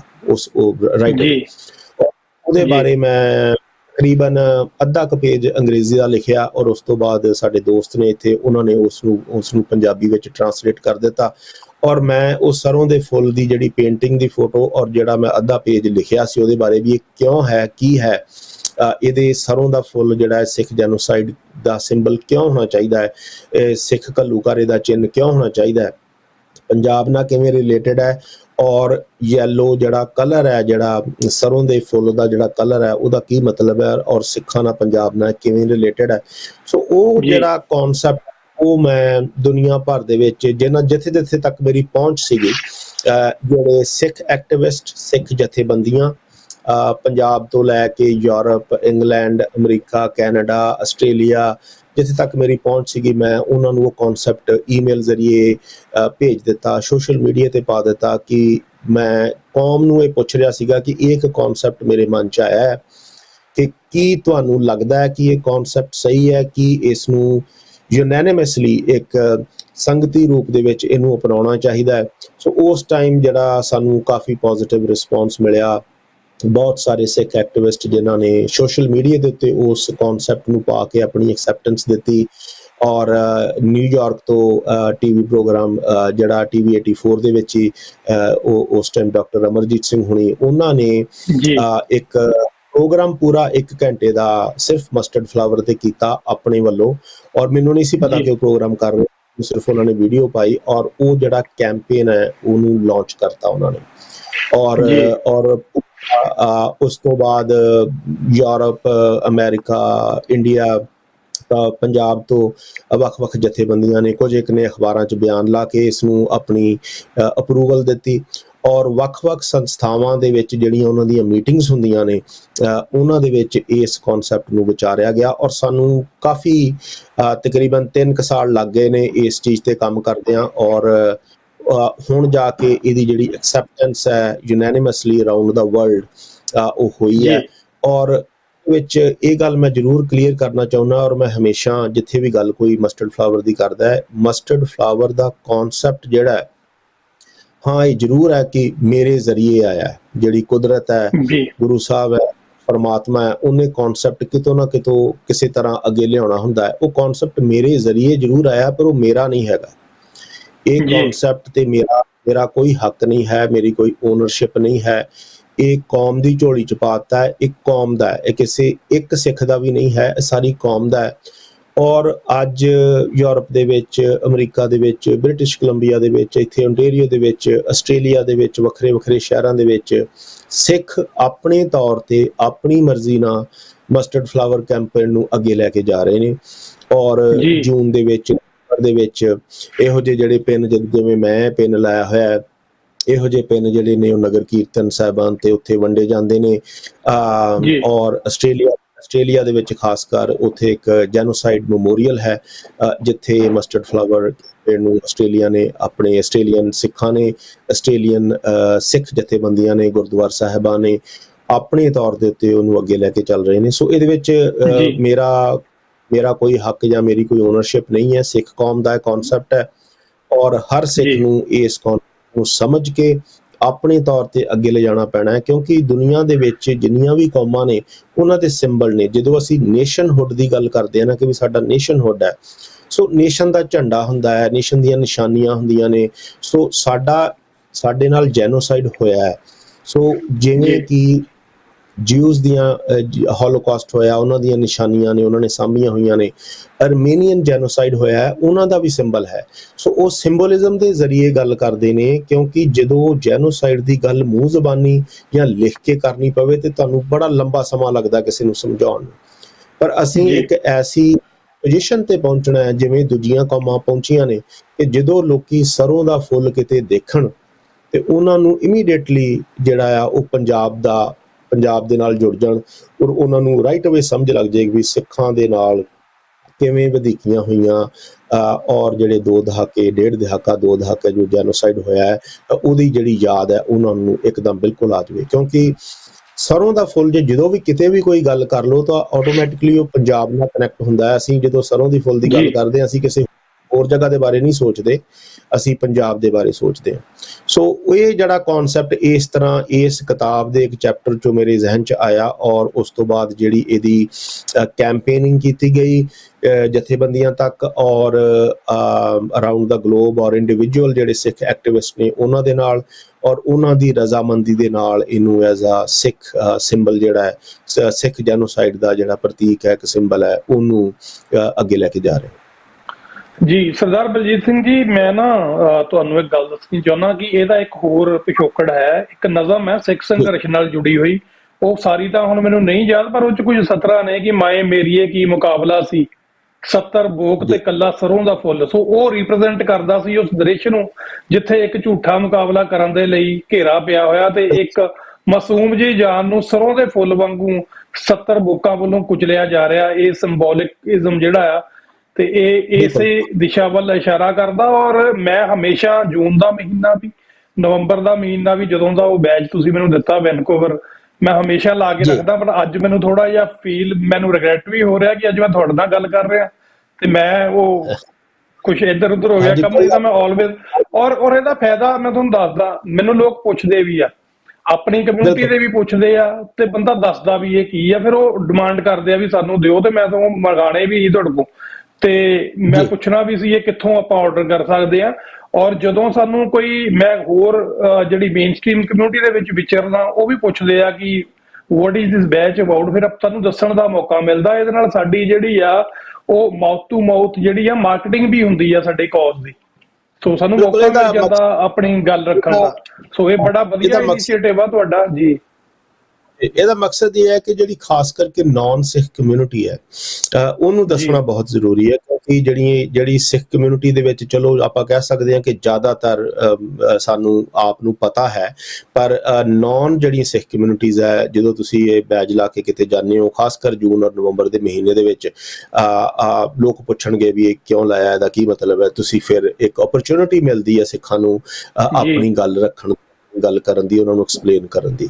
ਔਰ ਇਹ ਇੱਕ ਜੀ ਇੰਟੈਲੈਕਚੁਅਲ ਲੈਵਲ ਤੇ ਇੱਕ ਰਿਸਪੌਂਸ ਹੈ ਸਾਡਾ, ਕਿਉਂਕਿ ਕਈ ਵਾਰੀ ਕੀ ਹੁੰਦਾ ਹੈ ਕਿ ਅਸੀਂ ਸਿੱਖ ਬਹੁਤ ਕੰਮ ਕਰਦੇ ਨੇ, ਬਹੁਤ ਐਕਟਿਵਿਜ਼ਮ ਕਰਦੇ ਨੇ, ਬਹੁਤ ਵੱਖਰੇ ਵੱਖਰੇ ਨੇ, ਔਰ ਸਾਨੂੰ ਇੰਟੈਲੈਕਚੁਅਲ ਲੈਵਲ ਦੇ ਉੱਤੇ, ਇਸ ਲੈਵਲ ਦੇ ਉੱਤੇ ਕੰਮ ਕਰਨਾ ਪੈਣਾ ਹੈ। ਇਹੋ ਜਿਹੇ ਇੰਟੈਲੈਕਚੁਅਲ ਰਿਸਪੌਂਸਿਸ ਸਾਨੂੰ ਦੇਣੇ ਪੈਣੇ ਨੇ ਕਿ ਜਿਹੜੇ ਇੰਟਰਨੈਸ਼ਨਲ ਕਮਿਊਨਿਟੀ, ਕਿਉਂਕਿ ਗਲੋਬਲ ਕਮਿਊਨਿਟੀ ਅੱਜ ਦੇ ਸਮੇਂ 'ਚ ਮੈਟਰ ਕਰਦੀ ਹੈ, ਔਰ ਇੰਟਰਨੈਸ਼ਨਲ ਕਮਿਊਨਿਟੀ ਜਿਹੜੀ ਹੈ ਉਹ ਸਕੇ ਕਿ ਤੁਹਾਡੇ ਨਾਲ ਕੀ ਹੋਇਆ ਹੈ, ਭਾਵੇਂ ਉਹ ਪੋਲੀਟੀਸ਼ੀਅਨਸ ਹੋਣ, ਭਾਵੇਂ ਉਹ ਬਿਜ਼ਨਸ ਲੀਡਰਸ ਹੋਣ, ਭਾਵੇਂ ਉਹ ਕਮਿਊਨਿਟੀ ਲੀਡਰਸ ਹੋਣ, ਭਾਵੇਂ ਉਹ ਰਿਲੀਜੀਅਸ ਲੀਡਰਸ ਹੋਣ, ਉਹਨਾਂ ਨੂੰ ਇਹ ਸਮਝ ਹੋਵੇ ਕਿ ਸਿੱਖਾਂ ਦੇ ਨਾਲ ਕੀ ਹੋਇਆ ਹੈ। ਸਿੱਖ ਜਦੋਂ ਜੂਨ ਦੀ ਜਾਂ ਨਵੰਬਰ ਦੀ ਜਾਂ 1980 ਦੀ ਜਾਂ 1990 ਦੀ ਗੱਲ ਕਰਦੇ ਨੇ, ਉਹਦਾ ਮਤਲਬ ਕੀ ਹੈ, ਉਹਦੇ ਪਿੱਛੇ ਕੀ ਹੈ। ਸੋ ਇਹ ਇੱਕ ਉਹ ਵਹੀਕਲ ਹੈ ਮਸਟਰਡ ਫਲਾਵਰ ਕੈਂਪੇਨ, ਜਿਹਦੇ ਜ਼ਰੀਏ ਅਸੀਂ ਆਪਣੀ ਗੱਲ ਕਰ ਸਕਦੇ ਹਾਂ। ਇਹਦਾ ਇੱਕ ਵੈਬਸਾਈਟ ਵੀ ਅਸੀਂ ਛੋਟਾ ਜਿਹਾ ਬਣਾਇਆ ਹੋਇਆ, ਬੇਸਿਕ ਜਿਹਾ, ਜੇ ਕਿਸੇ ਨੇ ਜਾਣਕਾਰੀ ਲੈਣੀ ਹੈ ਕਿ ਵੀ ਇਹ ਕਿਉਂ ਹੈ, ਉਹਦਾ ਸਾਰਾ ਕਨਸੈਪਟ ਜਿਹੜਾ ਹੈ ਬਿਲਕੁਲ ਛੋਟਾ ਜਿਹਾ, 2-3 ਪੇਜ ਨੇ। ਉੱਥੇ ਵੈਬਸਾਈਟ ਹੈ mustardflower.net, ਔਰ mustardflower.net ਤੇ ਤੁਸੀਂ ਜਾ ਕੇ ਇਹਦੇ ਬਾਰੇ ਪੜ੍ਹ ਸਕਦੇ ਹੋ ਕਿ ਇਹਦੇ ਬਿਹਾਈਂਡ ਜਿਹੜਾ ਕਨਸੈਪਟ ਉਹ ਕੀ ਹੈ। ਜੀ ਬਿਲਕੁਲ, ਇੱਕ ਇਨੀਸ਼ੀਏਟਿਵ ਵੀ ਬਣ ਜਾਂਦਾ ਗੱਲਬਾਤ। ਹੁਣ ਤੁਸੀਂ ਆਪਣਾ ਦਰਦ ਕਿਸੇ ਨੂੰ ਰੋਕ ਕੇ ਤਾਂ ਦੱਸ ਨਹੀਂ ਸਕਦੇ ਵੀ ਕਿਸੇ ਨੂੰ ਵੀ ਭਾਈ ਰੁਕ ਜਾ, ਮੈਂ ਤੈਨੂੰ ਕੋਈ ਗੱਲ ਦੱਸਣੀ ਹੈ। ਤੁਸੀਂ ਜਦੋਂ ਅਗਲਾ ਅਪਰੋਚ ਕਰਦਾ ਸਾਹਮਣੇ, ਉਹ ਤੁਹਾਨੂੰ ਪੁੱਛਦਾ ਕਿ ਇਹ ਕੀ ਹੈ, ਤੁਹਾਨੂੰ ਇੱਕ ਉਹ ਕਨਵਰਸੇਸ਼ਨ ਖੁੱਲ ਜਾਂਦੀ ਹੈ, ਮੌਕਾ ਮਿਲ ਜਾਂਦਾ। ਸੋ ਮੇਰਾ ਖਿਆਲ ਆ ਵੀ ਇਹ ਸਾਨੂੰ ਸਾਰਿਆਂ ਨੂੰ ਹੀ ਐਜ਼ ਏ ਕੌਮ ਜਿਹੜਾ ਉਹ ਇਹ ਜਿਹੜਾ ਇਸ ਕੈਂਪੇਨ ਦਾ ਹਿੱਸਾ ਬਣਨਾ ਚਾਹੀਦਾ। ਸੋ ਅਗਲੀ ਮੈਂ ਤੁਹਾਡੇ ਕੋਲ ਗੱਲ ਪੁੱਛਣੀ ਚਾਹੁੰਦਾ, ਕਿਉਂਕਿ ਤੁਸੀਂ ਫਸਟ ਹੈਂਡ ਜਿਹੜੇ ਇਹ ਪੰਥੀ ਹੋ ਇਸ ਮੂਵਮੈਂਟ ਦੇ, ਭਾਵੇਂ ਆਪਾਂ ਪੰਜਾਬ ਦੀ ਗੱਲ ਕਰਦੇ ਹਾਂ, ਤੁਹਾਡੇ ਪਰਿਵਾਰ ਦੀ ਜਿਹੜੀ ਮਤਲਬ ਸੇਵਾ ਕੌਮ ਦੇ ਲਈ, ਸ਼ਹੀਦੀ ਹੈ ਜਿਹੜੀ ਬਹੁਤ ਵੱਡਾ ਵਰਦਾਨ ਹੁੰਦਾ ਕੌਮਾਂ ਦੇ ਲਈ। ਉਸ ਤੋਂ ਬਾਅਦ ਤੁਸੀਂ ਕੈਨੇਡਾ ਆ ਕੇ ਵੀ ਉੱਥੇ ਸਟਾਪ ਨਹੀਂ ਕੀਤੀ ਗੱਲ, ਤੁਸੀਂ ਗੱਲ ਅੱਗੇ ਵਧਾਈ ਆ ਤੇ ਨਵੇਂ ਢੰਗ ਨਾਲ ਵਧਾਈ ਆ, ਜਿਹੜੀ ਰਿਮਾਰਕੇਬਲ ਗੱਲ ਆ। ਸੋ ਜਦੋਂ ਅਸੀਂ ਓਵਰਆਲ ਸੰਘਰਸ਼ ਦੀ ਗੱਲ ਕਰਦੇ ਹਾਂ, ਹਿਊਮਨ ਰਾਈਟਸ ਦੀ ਗੱਲ ਕਰਦੇ ਹਾਂ ਪੰਜਾਬ 'ਚ ਜਾਂ ਅਬਰੋਡ, ਸਿੱਖਾਂ ਦੀ ਜਿਹੜੀ ਆ ਜਾਂ ਸਾਡੀ ਆਜ਼ਾਦੀ ਦੀ ਮੂਵਮੈਂਟ ਦੀ ਗੱਲ ਕਰਦੇ ਹਾਂ, ਤੇ ਤੁਸੀਂ ਕਿਵੇਂ ਡਿਫਰੈਂਸ਼ੀਏਟ ਕਰਦੇ ਹੋ ਉੱਥੇ ਦੀ ਤੇ ਇੱਥੇ ਦੀ ਮੂਵਮੈਂਟ? ਦੇਖੋ, ਪਹਿਲੀ ਗੱਲ ਤੇ ਇਹ ਹੈ ਕਿ ਜਿਵੇਂ ਤੁਸੀਂ ਗੱਲ ਕੀਤੀ ਕਿ ਚੀਜ਼ ਨੂੰ ਅੱਗੇ ਤੋਰੀ ਰੱਖਣਾ, ਕਿ ਮੇਰਾ ਜਿਹੜਾ ਜ਼ਿੰਦਗੀ ਦਾ ਕਨਸੈਪਟ ਰਿਹਾ ਹੈ ਕਿ ਤੁਹਾਡੀਆਂ ਐਡਵਰਸਿਟੀਜ਼ ਜਿੰਨੀਆਂ ਮਰਜ਼ੀ ਹੋਣ, ਉਹਦੇ ਵਿੱਚੋਂ ਜਿਹੜੀ ਕੋਈ ਨਾ ਕੋਈ ਪੋਜ਼ਿਟਿਵ ਚੀਜ਼ ਲੈ ਕੇ ਅੱਗੇ ਤੁਰੋ। ਔਰ ਇਹ ਮੈਂ ਆਪਣੇ ਪਿਤਾ ਜੀ ਤੋਂ ਵੀ ਸਿੱਖਿਆ, ਆਪਣੇ ਮਾਤਾ ਜੀ ਤੋਂ ਸਿੱਖਿਆ, ਔਰ ਉਸ ਤੋਂ ਬਾਅਦ ਜਦੋਂ ਮੈਂ ਕੈਨੇਡਾ ਆਇਆ ਤੇ ਵੈਸਟਰਨ ਸੁਸਾਇਟੀ ਤੋਂ ਵੀ ਇਹ ਮੈਂ ਚੀਜ਼ ਸਿੱਖੀ ਹੈ ਕਿ ਤੁਹਾਡੇ ਨਾਲ ਤੁਹਾਨੂੰ ਜੋ ਵੀ ਹੋ ਰਿਹਾ ਹੈ ਉਹ ਹੁਕਮ 'ਚ ਹੋ ਰਿਹਾ ਹੈ। ਉਹ ਤੁਹਾਨੂੰ ਸ਼ਾਇਦ ਲੱਗਦਾ ਹੋਵੇ ਕਿ ਆ ਮਾੜਾ ਹੋ ਗਿਆ, ਆ ਚੰਗਾ ਹੋ ਗਿਆ, ਪਰ ਜੋ ਵੀ ਹੋ ਰਿਹਾ ਹੈ ਉਹ ਹੁਕਮ ਦੇ ਵਿੱਚ ਹੋ ਰਿਹਾ ਹੈ। ਜੇ ਚੰਗਾ ਹੈ ਤੇ ਉਹ ਵੀ ਹੁਕਮ 'ਚ ਹੈ, ਜੇ ਤੁਹਾਨੂੰ ਲੱਗਦਾ ਹੈ ਮਾੜਾ ਹੈ ਤੇ ਉਹ ਵੀ ਹੁਕਮ 'ਚ ਹੈ। ਤੇ ਇਨਸਾਨ ਨੂੰ ਚਾਹੀਦਾ ਇਹ ਹੈ, ਜੋ ਮੇਰਾ ਆਪਣਾ ਓਪੀਨੀਅਨ ਹੈ, ਕਿ ਕੁਝ ਵੀ ਹੋ ਰਿਹਾ ਉਹਦੇ ਵਿੱਚੋਂ ਤੁਸੀਂ ਪੋਜ਼ਿਟਿਵ ਆਪਣੇ ਲਈ, ਆਪਣੇ ਪਰਿਵਾਰ ਲਈ ਔਰ ਆਪਣੀ ਕਮਿਊਨਿਟੀ ਲਈ ਕੀ ਕਰ ਸਕਦੇ ਹੋ। ਸੋ ਜਿਹੜਾ ਮਸਟਰਡ ਫਲਾਵਰ ਕੈਂਪੇਨ ਆਪਾਂ ਗੱਲ ਕਰਕੇ ਹਟੇ ਆ, ਇਹ ਪੋਜ਼ਿਟਿਵਿਟੀ ਚੋਂ ਨਿਕਲਿਆ ਹੈ, ਇਹਦੇ ਵਿੱਚੋਂ ਪੋਜ਼ਿਟਿਵਿਟੀ ਕੱਢੀ ਗਈ ਹੈ। ਸੋ ਜਦੋਂ ਤੁਸੀਂ mustardflower.net ਤੇ ਇਹਦਾ ਕਨਸੈਪਟ ਪੜੋਗੇ, ਇਹਦਾ ਕਨਸੈਪਟ ਹੀ ਇਹ ਹੈ ਕਿ ਅਸੀਂ ਜਿੰਨਾ ਮਰਜ਼ੀ ਸਾਨੂੰ ਦਰੜ ਲਿਆ ਜਾਵੇ, ਜਿੰਨਾ ਮਰਜ਼ੀ ਸਾਨੂੰ ਨੱਪ ਲਿਆ ਜਾਵੇ, ਅਸੀਂ ਹਮੇਸ਼ਾ ਚੜ੍ਹਦੀ ਕਲਾ 'ਚ ਹੀ ਰਹਿਣਾ ਹੈ। ਸੋ ਅਸੀਂ ਚੜ੍ਹਦੀ ਕਲਾ 'ਚ ਕਿਵੇਂ ਰਹਿਣਾ ਹੈ? ਸੇਵਾ ਦੇ ਥਰੂ। ਸੇਵਾ ਜਦੋਂ ਇਨਸਾਨ ਕਰਦਾ ਹੈ ਤੇ ਉਹਦਾ ਜਿਹੜਾ ਮਨ ਹੈ ਉਹ ਖੁਸ਼ ਰਹਿੰਦਾ ਹੈ, ਉਹ ਕੁਦਰਤ ਦੇ ਨਾਲ, ਸਪਿਰਿਚੁਅਲਿਟੀ ਦੇ ਨਾਲ ਜੁੜਿਆ ਰਹਿੰਦਾ ਹੈ ਔਰ ਉਹ ਚੜ੍ਹਦੀ ਕਲਾ 'ਚ ਰਹਿੰਦਾ। ਸੋ ਇਹ ਜਿਹੜਾ ਮਸਟਰਡ ਫਲਾਵਰ ਦਾ ਕਨਸੈਪਟ ਵੀ ਸਿੱਖਾਂ ਨੂੰ ਕਹਿੰਦਾ ਵੀ ਤੁਸੀਂ ਚੜ੍ਹਦੀ ਕਲਾ 'ਚ ਰਹਿ ਕੇ ਆਪਣੇ ਕੰਮ ਕਰੀ ਜਾਣੇ ਨੇ। ਸੋ ਸਵਾਲ ਤੁਹਾਡਾ ਕਿਵੇਂ ਮੈਂ ਫਰਕ ਮਹਿਸੂਸ ਕਰਦਾ ਕਿ ਦੇਖੋ ਪੰਜਾਬ ਦੇ ਵਿੱਚ ਵੀ ਬੜਾ ਐਕਟਿਵਿਜ਼ਮ ਹੋ ਰਿਹਾ, ਲੋਕ ਲੱਗੇ ਹੋਏ ਨੇ, ਉੱਥੋਂ ਦੀ ਸਿਚੁਏਸ਼ਨ ਡਿਫਰੈਂਟ ਹੈ, ਉੱਥੋਂ ਦੇ ਬਹੁਤ ਲਿਮਿਟੇਸ਼ਨਸ ਨੇ, ਬਹੁਤ ਤੁਹਾਨੂੰ ਦਿੱਕਤਾਂ ਨੇ। ਤੁਸੀਂ ਉਸ ਲਿਮਿਟੇਸ਼ਨ ਦੇ ਵਿੱਚ ਰਹਿ ਕੇ ਵੀ ਲੋਕ ਜਿਹੜੇ ਨੇ ਉਹ ਆਪਣੀ ਆਵਾਜ਼ ਬੁਲੰਦ ਕਰ ਰਹੇ ਨੇ, ਤਾਂ ਅਸੀਂ ਸੀਸ ਝੁਕਾਉਂਦੇ ਹਾਂ, ਉਹਨਾਂ ਨੂੰ ਸਿਰ ਝੁਕਾਉਂਦੇ ਹਾਂ ਕਿ ਉਹ ਆਪਣਾ ਇੰਨੀ ਲਗਨ ਨਾਲ ਕੰਮ ਕਰ ਰਹੇ ਨੇ। ਭਾਵੇਂ ਉਹ ਹੋ ਸਕਦਾ ਹੈ ਕਈਆਂ ਦੇ ਨਾਲ ਸਾਡੀ ਇਹ ਰਾਏ ਨਾ ਮਿਲਦੀ ਹੋਵੇ, ਅਸੀਂ ਉਹਨਾਂ ਦੀਆਂ ਪਾਲਿਸੀਜ਼ ਦੇ ਨਾਲ, ਉਹਨਾਂ ਦੇ ਕੰਮ ਕਰਨ ਦੇ ਤਰੀਕੇ ਦੇ ਨਾਲ ਸਹਿਮਤ ਨਾ ਹੋਈਏ, ਪਰ ਉਹਨਾਂ ਦੀ ਜਿਹੜੀ ਇੰਟੈਂਸ਼ਨ ਉਹ ਸਹੀ ਹੈ। ਹਰ ਬੰਦਾ ਕੰਮ ਆਪਣੇ ਤਰੀਕੇ ਨਾਲ ਕਰਦਾ ਹੈ। ਮੈਂ ਉਹ ਕਰ ਰਿਹਾ ਜੋ ਮੈਂ ਕਰ ਸਕਦਾ, ਜੋ ਮੈਨੂੰ ਲੱਗਦਾ ਕਿ ਮੇਰੇ ਕੋਲ ਹੋ ਸਕਦਾ ਹੈ। ਕੋਈ ਹੋਰ ਹੈ, ਉਹਦੀ ਕੈਪੈਸਿਟੀ ਮੇਰੇ ਨਾਲੋਂ ਜ਼ਿਆਦਾ ਹੋਏਗੀ, ਮੇਰੇ ਨਾਲੋਂ ਜ਼ਿਆਦਾ ਪੜ੍ਹਿਆ ਹੋਏਗਾ, ਕੈਪੇਬਿਲਿਟੀ ਜ਼ਿਆਦਾ ਹੋਏਗੀ, ਉਹਦੇ ਰਿਸੋਰਸਿਸ ਜ਼ਿਆਦਾ ਹੋਣਗੇ, ਉਹ ਮੇਰੇ ਨਾਲੋਂ ਵੀ ਵਧੀਆ ਚੰਗੇ ਕੰਮ ਕਰ ਸਕਦਾ। ਸੋ ਹਰ ਇੱਕ ਦੀ ਆਪਣੀ ਲਿਮਿਟੇਸ਼ਨ ਹੈ ਔਰ ਕੋਸ਼ਿਸ਼ ਇਹ ਹੋਣੀ ਚਾਹੀਦੀ ਹੈ ਕਿ ਭਾਵੇਂ ਉਹ ਕੈਨੇਡਾ ਹੋਵੇ, ਪੰਜਾਬ ਹੋਵੇ, ਅਮਰੀਕਾ ਹੋਵੇ, ਕੋਈ ਵੀ ਦੇਸ਼ ਹੋਵੇ, ਕਿ ਸਾਨੂੰ ਟੀਮ 'ਚ ਕੰਮ ਕਰ ਲੈਣਾ ਚਾਹੀਦਾ ਜਿੱਥੇ ਰਿਸੋਰਸਿਸ ਪੂਲ ਹੋ ਸਕਣ। ਕੋਈ ਲਿਖ ਵਧੀਆ ਸਕਦਾ ਹੈ, ਕੋਈ ਬੋਲ ਵਧੀਆ ਸਕਦਾ ਹੈ, ਕਿਸੇ ਕੋ ਪੋਲੀਟੀਕਲ ਨੌਲੇਜ ਬਹੁਤ ਜ਼ਿਆਦਾ ਹੈ, ਕਿਸੇ ਕੋ ਹਿਸਟਰੀ ਦੀ ਨੌਲੇਜ ਬੜੀ ਜ਼ਿਆਦਾ ਹੈ, ਕੋਈ ਬੜਾ ਦੂਰ ਅੰਦੇਸ਼ੀ ਹੈ, ਬੜਾ ਵਿਜ਼ਨਰੀ ਬੰਦਾ ਹੈ। ਸੋ ਜਦੋਂ ਇਸ ਤਰ੍ਹਾਂ ਦੇ ਵੱਖਰੇ ਟੈਲੈਂਟਸ ਜਦੋਂ ਅਸੀਂ ਇਕੱਠੇ ਕਰ ਲਈਏ, ਪੂਲ ਕਰ ਲਈਏ, ਤੇ ਫਿਰ ਜਿਹੜਾ ਟੀਮ ਵਰਕ ਹੈ ਔਰ ਜਿਹੜਾ ਇੱਕ ਪ੍ਰੋਜੈਕਟ ਨੂੰ ਤੋਰਨਾ ਅੱਗੇ ਔਰ ਪ੍ਰੋਜੈਕਟ ਨੂੰ ਕੰਪਲੀਟ ਕਰਨਾ ਤੁਹਾਡੇ ਲਈ ਸੌਖਾ ਹੋ ਜਾਂਦਾ ਹੈ। ਇੱਕ ਬੰਦੇ ਦੀ ਜਿਹੜੀ ਲਿਮਿਟੇਸ਼ਨ ਹੈ ਉਹ ਸਰਟਨ ਪੁਆਇੰਟ ਤੇ ਜਾ ਕੇ ਥੱਕ ਜਾਏਗਾ, ਤੇ ਜੇ ਤੁਹਾਡਾ ਟੀਮ ਵਰਕ ਹੈ ਤੇ ਤੁਸੀਂ ਜਿਹੜਾ ਤੁਹਾਡਾ ਭਾਰ ਹੈ ਵੰਡਿਆ ਜਾਂਦਾ। ਸੋ ਮੈਂ ਸਮਝਦਾ ਕਿ ਕੰਮ ਕਰਨ ਦੇ ਤਰੀਕੇ ਥੋੜੇ ਵੱਖਰੇ ਜ਼ਰੂਰ ਹੋ ਸਕਦੇ ਨੇ, ਪਰ ਹਰ ਕੋਈ ਜਿੰਨਾ ਆਪਣੀ ਉਹਨਾਂ ਕੋਲ ਕੈਪੇਬਿਲਿਟੀ ਹੈ ਉਹਦੇ ਹਿਸਾਬ ਨਾਲ ਪੰਜਾਬ 'ਚ ਵੀ ਲੱਗਾ ਹੋਇਆ ਹੈ, ਬਾਹਰ ਜਿਹੜਾ ਵੈਸਟਰਨ ਵਰਲਡ ਹੈ ਉਹਦੇ ਵਿੱਚ ਵੀ ਲੱਗਾ ਹੋਇਆ ਹੈ, ਔਰ ਸੋਸ਼ਲ ਮੀਡੀਆ ਦੇ ਨਾਲ ਔਰ ਇਨਫੋਰਮੇਸ਼ਨ ਏਜ ਦੇ ਨਾਲ ਜਿਹੜਾ ਗਲੋਬਲ ਵਿਲੇਜ ਜਿਹੜਾ ਹੈ ਉਹ ਛੋਟਾ ਹੋਈ ਜਾ ਰਿਹਾ ਹੈ। ਔਰ ਇਹਦੇ ਵਿੱਚ ਨੈਗੇਟਿਵ ਚੀਜ਼ਾਂ ਵੀ ਹੈਗੀਆਂ ਨੇ ਕਿ ਜਿਹੜੀਆਂ ਸੋਸ਼ਲ ਮੀਡੀਆ ਤੇ ਸਾਡੇ ਕੰਟਰੋਲ ਤੋਂ ਬਾਹਰ ਨੇ, ਪਰ ਮੈਂ ਹਮੇਸ਼ਾ ਇਹੀ ਕੋਸ਼ਿਸ਼ ਕਰਦਾ ਕਿ ਜੋ as a individual, as a team ਤੁਸੀਂ ਕਰ ਸਕਦੇ ਹੋ, ਤੁਸੀਂ ਆਪਣੇ ਕੰਮ ਤੇ ਫੋਕਸ ਕਰੋ। ਬਾਕੀ ਆਲੇ ਦੁਆਲੇ ਕੀ ਹੋ ਰਿਹਾ ਹੈ ਉਹਨੂੰ ਤੁਸੀਂ ਥੋੜਾ ਕੱਟ ਆਫ ਕਰ ਦਿਓ ਥੋੜੀ ਦੇਰ ਲਈ, ਤੇ ਜਿਹੜਾ ਤੁਹਾਡਾ ਕੰਮ ਹੈ ਤੁਸੀਂ ਉਸ ਨੂੰ ਫੋਕਸ ਕਰ ਲਓ। ਔਰ ਜਿਹੜਾ ਸਭ ਵਧੀਆ ਤਰੀਕਾ ਜਿਹੜਾ ਮੇਰੇ ਲਈ ਹੈ, ਮੈਂ ਅਪਣਾਉਣਾ ਹੈ ਕਿ ਜੇ ਬਹੁਤ ਵੱਡਾ ਕੰਮ ਹੈ, ਵੀ ਉਹ ਪਹਾੜ ਲੱਗਦਾ ਵੀ ਬੜਾ ਵੱਡਾ ਪਹਾੜ ਹੈ, ਇਹਨੂੰ ਚੜ੍ਹਨਾ ਕਿਵੇਂ ਹੈ, ਤੇ ਉਹਨੂੰ ਹਿੱਸਿਆਂ 'ਚ ਵੰਡ ਲਓ, ਤੇ ਪੂਰਾ ਪਹਾੜ ਇੱਕੋ ਵਾਰੀ ਚੜ੍ਹਨ ਦੀ ਕੋਸ਼ਿਸ਼ ਨਾ ਕਰੋ। ਥੋੜੇ ਹਿੱਸਿਆਂ 'ਚ ਵੰਡ ਕੇ ਜੇ ਥੋੜਾ ਤੁਸੀਂ ਜਿਹੜੀ ਚੜ੍ਹਾਈ ਚੜੋਗੇ ਤੇ ਜਿਹੜਾ ਪਹਾੜ ਹੈ ਉਹ ਫਤਿਹ ਹੋ ਜਾਊਗਾ। ਜੀ ਬਿਲਕੁਲ। ਔਰ ਅੱਜ ਦੀ ਜੇ ਅਸੀਂ ਗੱਲ ਕਰੀਏ ਖਾਸ ਕਰਕੇ 2023 ਤੋਂ ਬਾਅਦ, ਜਦੋਂ ਜਸਟਿਨ ਟਰੂਡੋ ਹੁਣਾਂ ਨੇ ਜਿਹੜੀ ਇੰਡੀਅਨ ਟੈਰਰਿਜ਼ਮ ਦੀ ਗੱਲ ਕੀਤੀ ਹੈ ਕੈਨੇਡਾ ਦੀ ਧਰਤੀ ਦੇ ਉੱਤੇ, ਉਸ ਤੋਂ ਬਾਅਦ ਜੇ ਇਸ ਤਰੀਕੇ ਦੇ ਨਾਲ ਹਾਲਾਤ ਬਦਲੇ ਨੇ, ਉਹਨਾਂ ਬਾਰੇ ਤੁਹਾਡੀ ਕੀ ਟੇਕ ਹੈ? ਦੇਖੋ, ਗਲੋਬਲ ਜਿਹੜਾ ਸਿਚੁਏਸ਼ਨਸ, এনवायरमेंट, ਭਾਵੇਂ ਕਿ ਉਹ ਪੋਲੀਟੀਕਲ ਹੋਵੇ, ਭਾਵੇਂ ਕਿ ਉਹ ਫਾਈਨੈਂਸ਼ੀਅਲ ਹੋਵੇ, ਇਵਨ ਜਿਹੜੇ ਜਿਓਗ੍ਰਾਫੀਕਲ ਚੀਜ਼ਾਂ ਜਿਹੜੀਆਂ ਹੋ ਰਹੀਆਂ ਨੇ ਉਹ ਬਹੁਤ ਤੇਜ਼ੀ ਨਾਲ ਜਿਹੜੀਆਂ ਚੇਂਜ ਹੋ ਰਹੀਆਂ ਹੈ, ਕਿ ਅੱਜ ਕੁਛ ਹੈ ਅਗਲੇ ਦਿਨ ਤੁਸੀਂ ਉੱਠਦੇ ਹੋ ਤੇ ਨਿਊਜ਼ ਕੁਛ ਹੋਰ ਚੇਂਜ ਹੋ ਗਈ ਹੁੰਦੀ ਹੈ। ਪਹਿਲੋਂ ਇਸ ਤਰ੍ਹਾਂ ਨਹੀਂ ਸੀ, ਪਹਿਲੋਂ ਚੇਂਜਸ ਸਲੋ ਸੀਗੀਆਂ, ਚੇਂਜਸ ਆਉਣ ਨੂੰ ਟਾਈਮ ਲੱਗਦਾ ਸੀ, ਤੁਹਾਨੂੰ ਸਮਾਂ ਮਿਲਦਾ ਸੀ, ਤੁਸੀਂ ਉਸ ਚੇਂਜ ਨੂੰ ਪੜ੍ਹਦੇ ਸੀ, ਸੁਣਦੇ ਸੀ, ਵਿਚਾਰਦੇ ਸੀ, ਫਿਰ ਤੁਹਾਨੂੰ ਉਹ ਸਮਝ ਲੱਗ ਜਾਂਦੀ ਸੀਗੀ।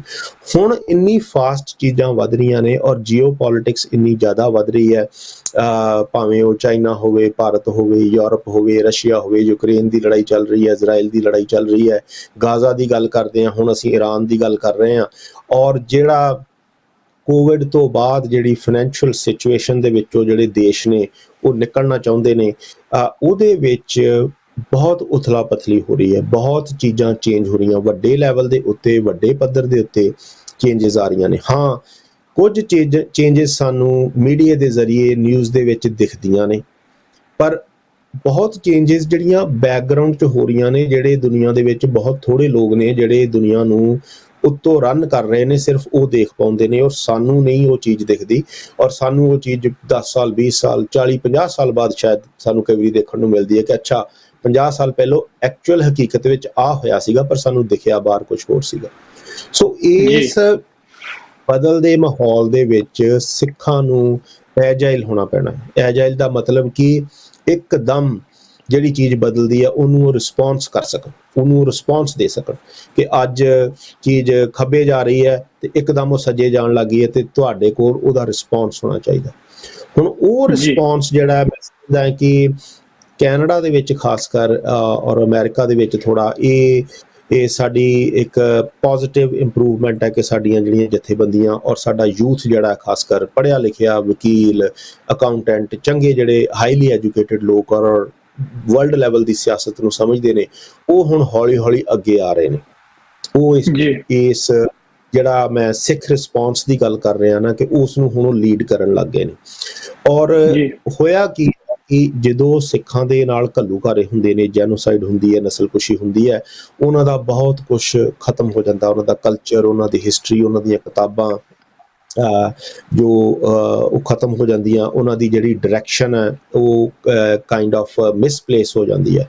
ਔਰ ਉਹਨਾਂ ਕੌਮਾਂ ਕੋਲ ਸਿੱਖ ਇਨਕਲੂਡਿਡ, ਉਹਨਾਂ ਕੌਮਾਂ ਕੋਲ ਇੰਨਾ ਸਮਾਂ ਔਰ ਰਿਸੋਰਸਿਸ ਨਹੀਂ ਹੁੰਦੇ ਕਿ ਉਹ ਆਪਣੀ ਕੌਮ ਦੇ ਜਿਹੜੇ ਇੰਸਟੀਟਿਊਸ਼ਨਸ ਨੇ ਉਹ ਖੜੇ ਕਰ ਸਕਣ, ਉਹ ਆਪਣੀ ਕੌਮ ਦੇ ਬੱਚਿਆਂ ਨੂੰ ਲੈਵਲ ਤੇ ਐਜੂਕੇਟ ਕਰ ਸਕਣ ਕਿ ਉਹ ਇੱਕਦਮ ਸੰਭਲ ਜਾਣ। ਸੋ ਜਦੋਂ ਕੌਮ ਕੋਈ ਡਿੱਗਦੀ ਹੈ, ਕੋਈ ਪੰਥ ਡਿੱਗਦਾ ਹੈ, ਤੇ ਉਹਨੂੰ ਸੰਭਲਣ ਨੂੰ ਥੋੜਾ ਸਮਾਂ ਲੱਗਦਾ। ਸੋ ਮੈਂ ਸਮਝਦਾ ਕਿ ਜੇ ਆਪਾਂ 80 90 2000 ਨੂੰ ਅਸੀਂ ਲਾ ਲਈਏ ਕਿ ਸਾਨੂੰ ਸੰਭਲਣ ਨੂੰ ਟਾਈਮ ਲੱਗਿਆ, ਹੁਣ ਮੈਨੂੰ ਇਹ ਮਹਿਸੂਸ ਹੁੰਦਾ, ਮੈਂ ਪੋਜ਼ਿਟਿਵ ਮਹਿਸੂਸ ਕਰਦਾ ਕਿ ਆਉਣ ਵਾਲੀਆਂ ਜਿਹੜੀਆਂ ਜਨਰੇਸ਼ਨ ਔਰ ਜਿਹੜੀਆਂ ਹੁਣ ਜਨਰੇਸ਼ਨ ਚੱਲ ਰਹੀ ਹੈ ਉਹ ਕਾਫੀ ਸੰਭਲ ਚੁੱਕੀ ਹੈ। ਉਹਨਾਂ ਨੂੰ ਕਾਫੀ ਹਿਸਟੋਰੀਕਲ ਚੀਜ਼ਾਂ ਦਾ ਔਰ ਕਾਫੀ ਪੋਲੀਟੀਕਲ ਔਰ ਕਾਫੀ ਜੀਓਪੋਲੀਟੀਕਲ ਔਰ ਵਰਲਡ ਲੈਵਲ ਦੀ ਜਿਹੜੀ ਸਿਆਸਤ ਹੈ ਉਹਦੀ ਸਮਝ ਹੈ, ਔਰ ਜਿਹੜੇ ਐਜੂਕੇਸ਼ਨ ਦੇ ਥਰੂ ਉਹ ਚੇਂਜ ਆਈ ਹੈ।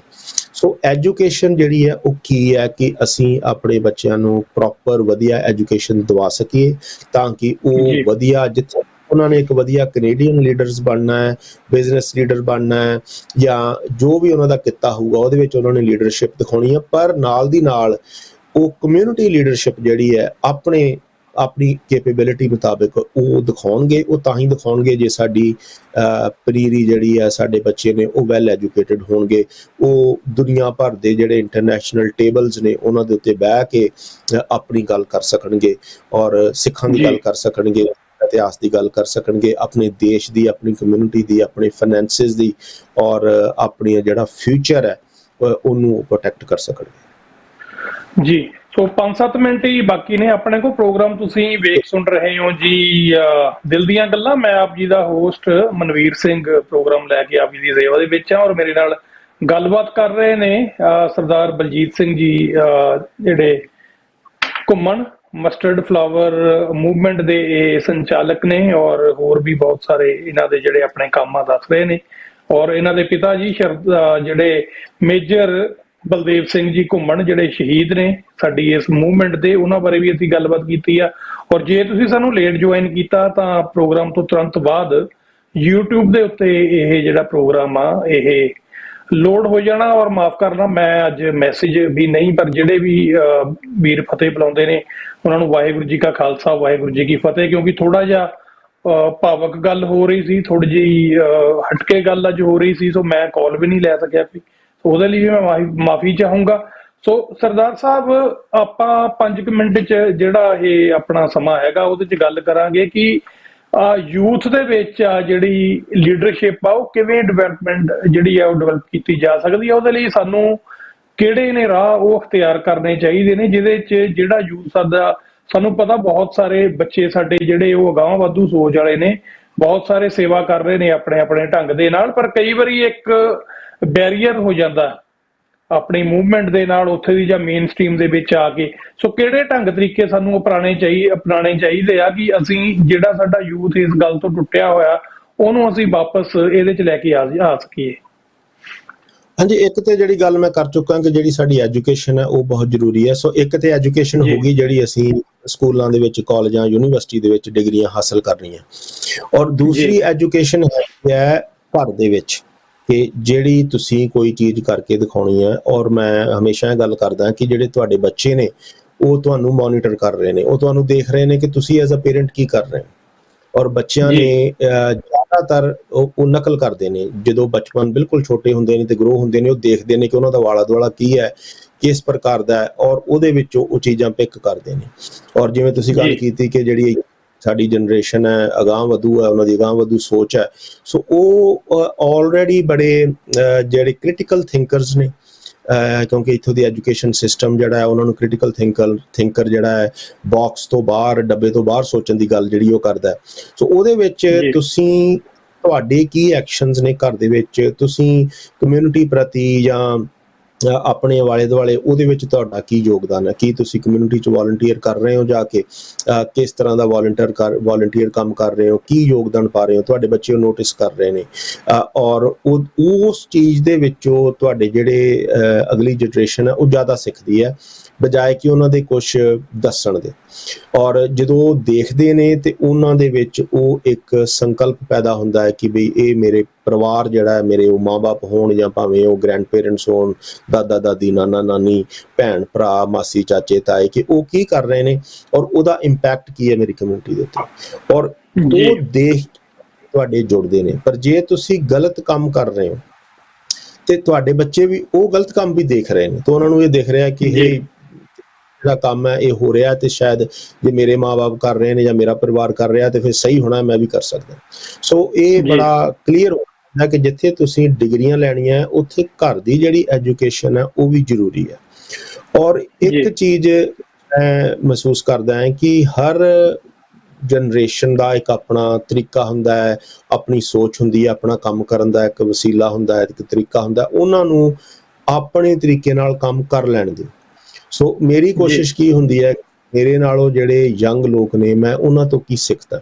ਸੋ ਇਹ ਤੇ ਆਮ ਹੁੰਦਾ ਨਾ ਕਿ ਵੀ ਤੁਹਾਡੇ ਤੋਂ ਜਿਹੜਾ ਵੱਡਾ ਹੈ, ਜਿਹਨੇ ਜ਼ਿੰਦਗੀ ਜ਼ਿਆਦਾ ਦੇਖੀ ਹੈ, ਉਹਦੇ ਤੋਂ ਤੁਸੀਂ ਸਿੱਖਣਾ ਹੀ ਹੁੰਦਾ।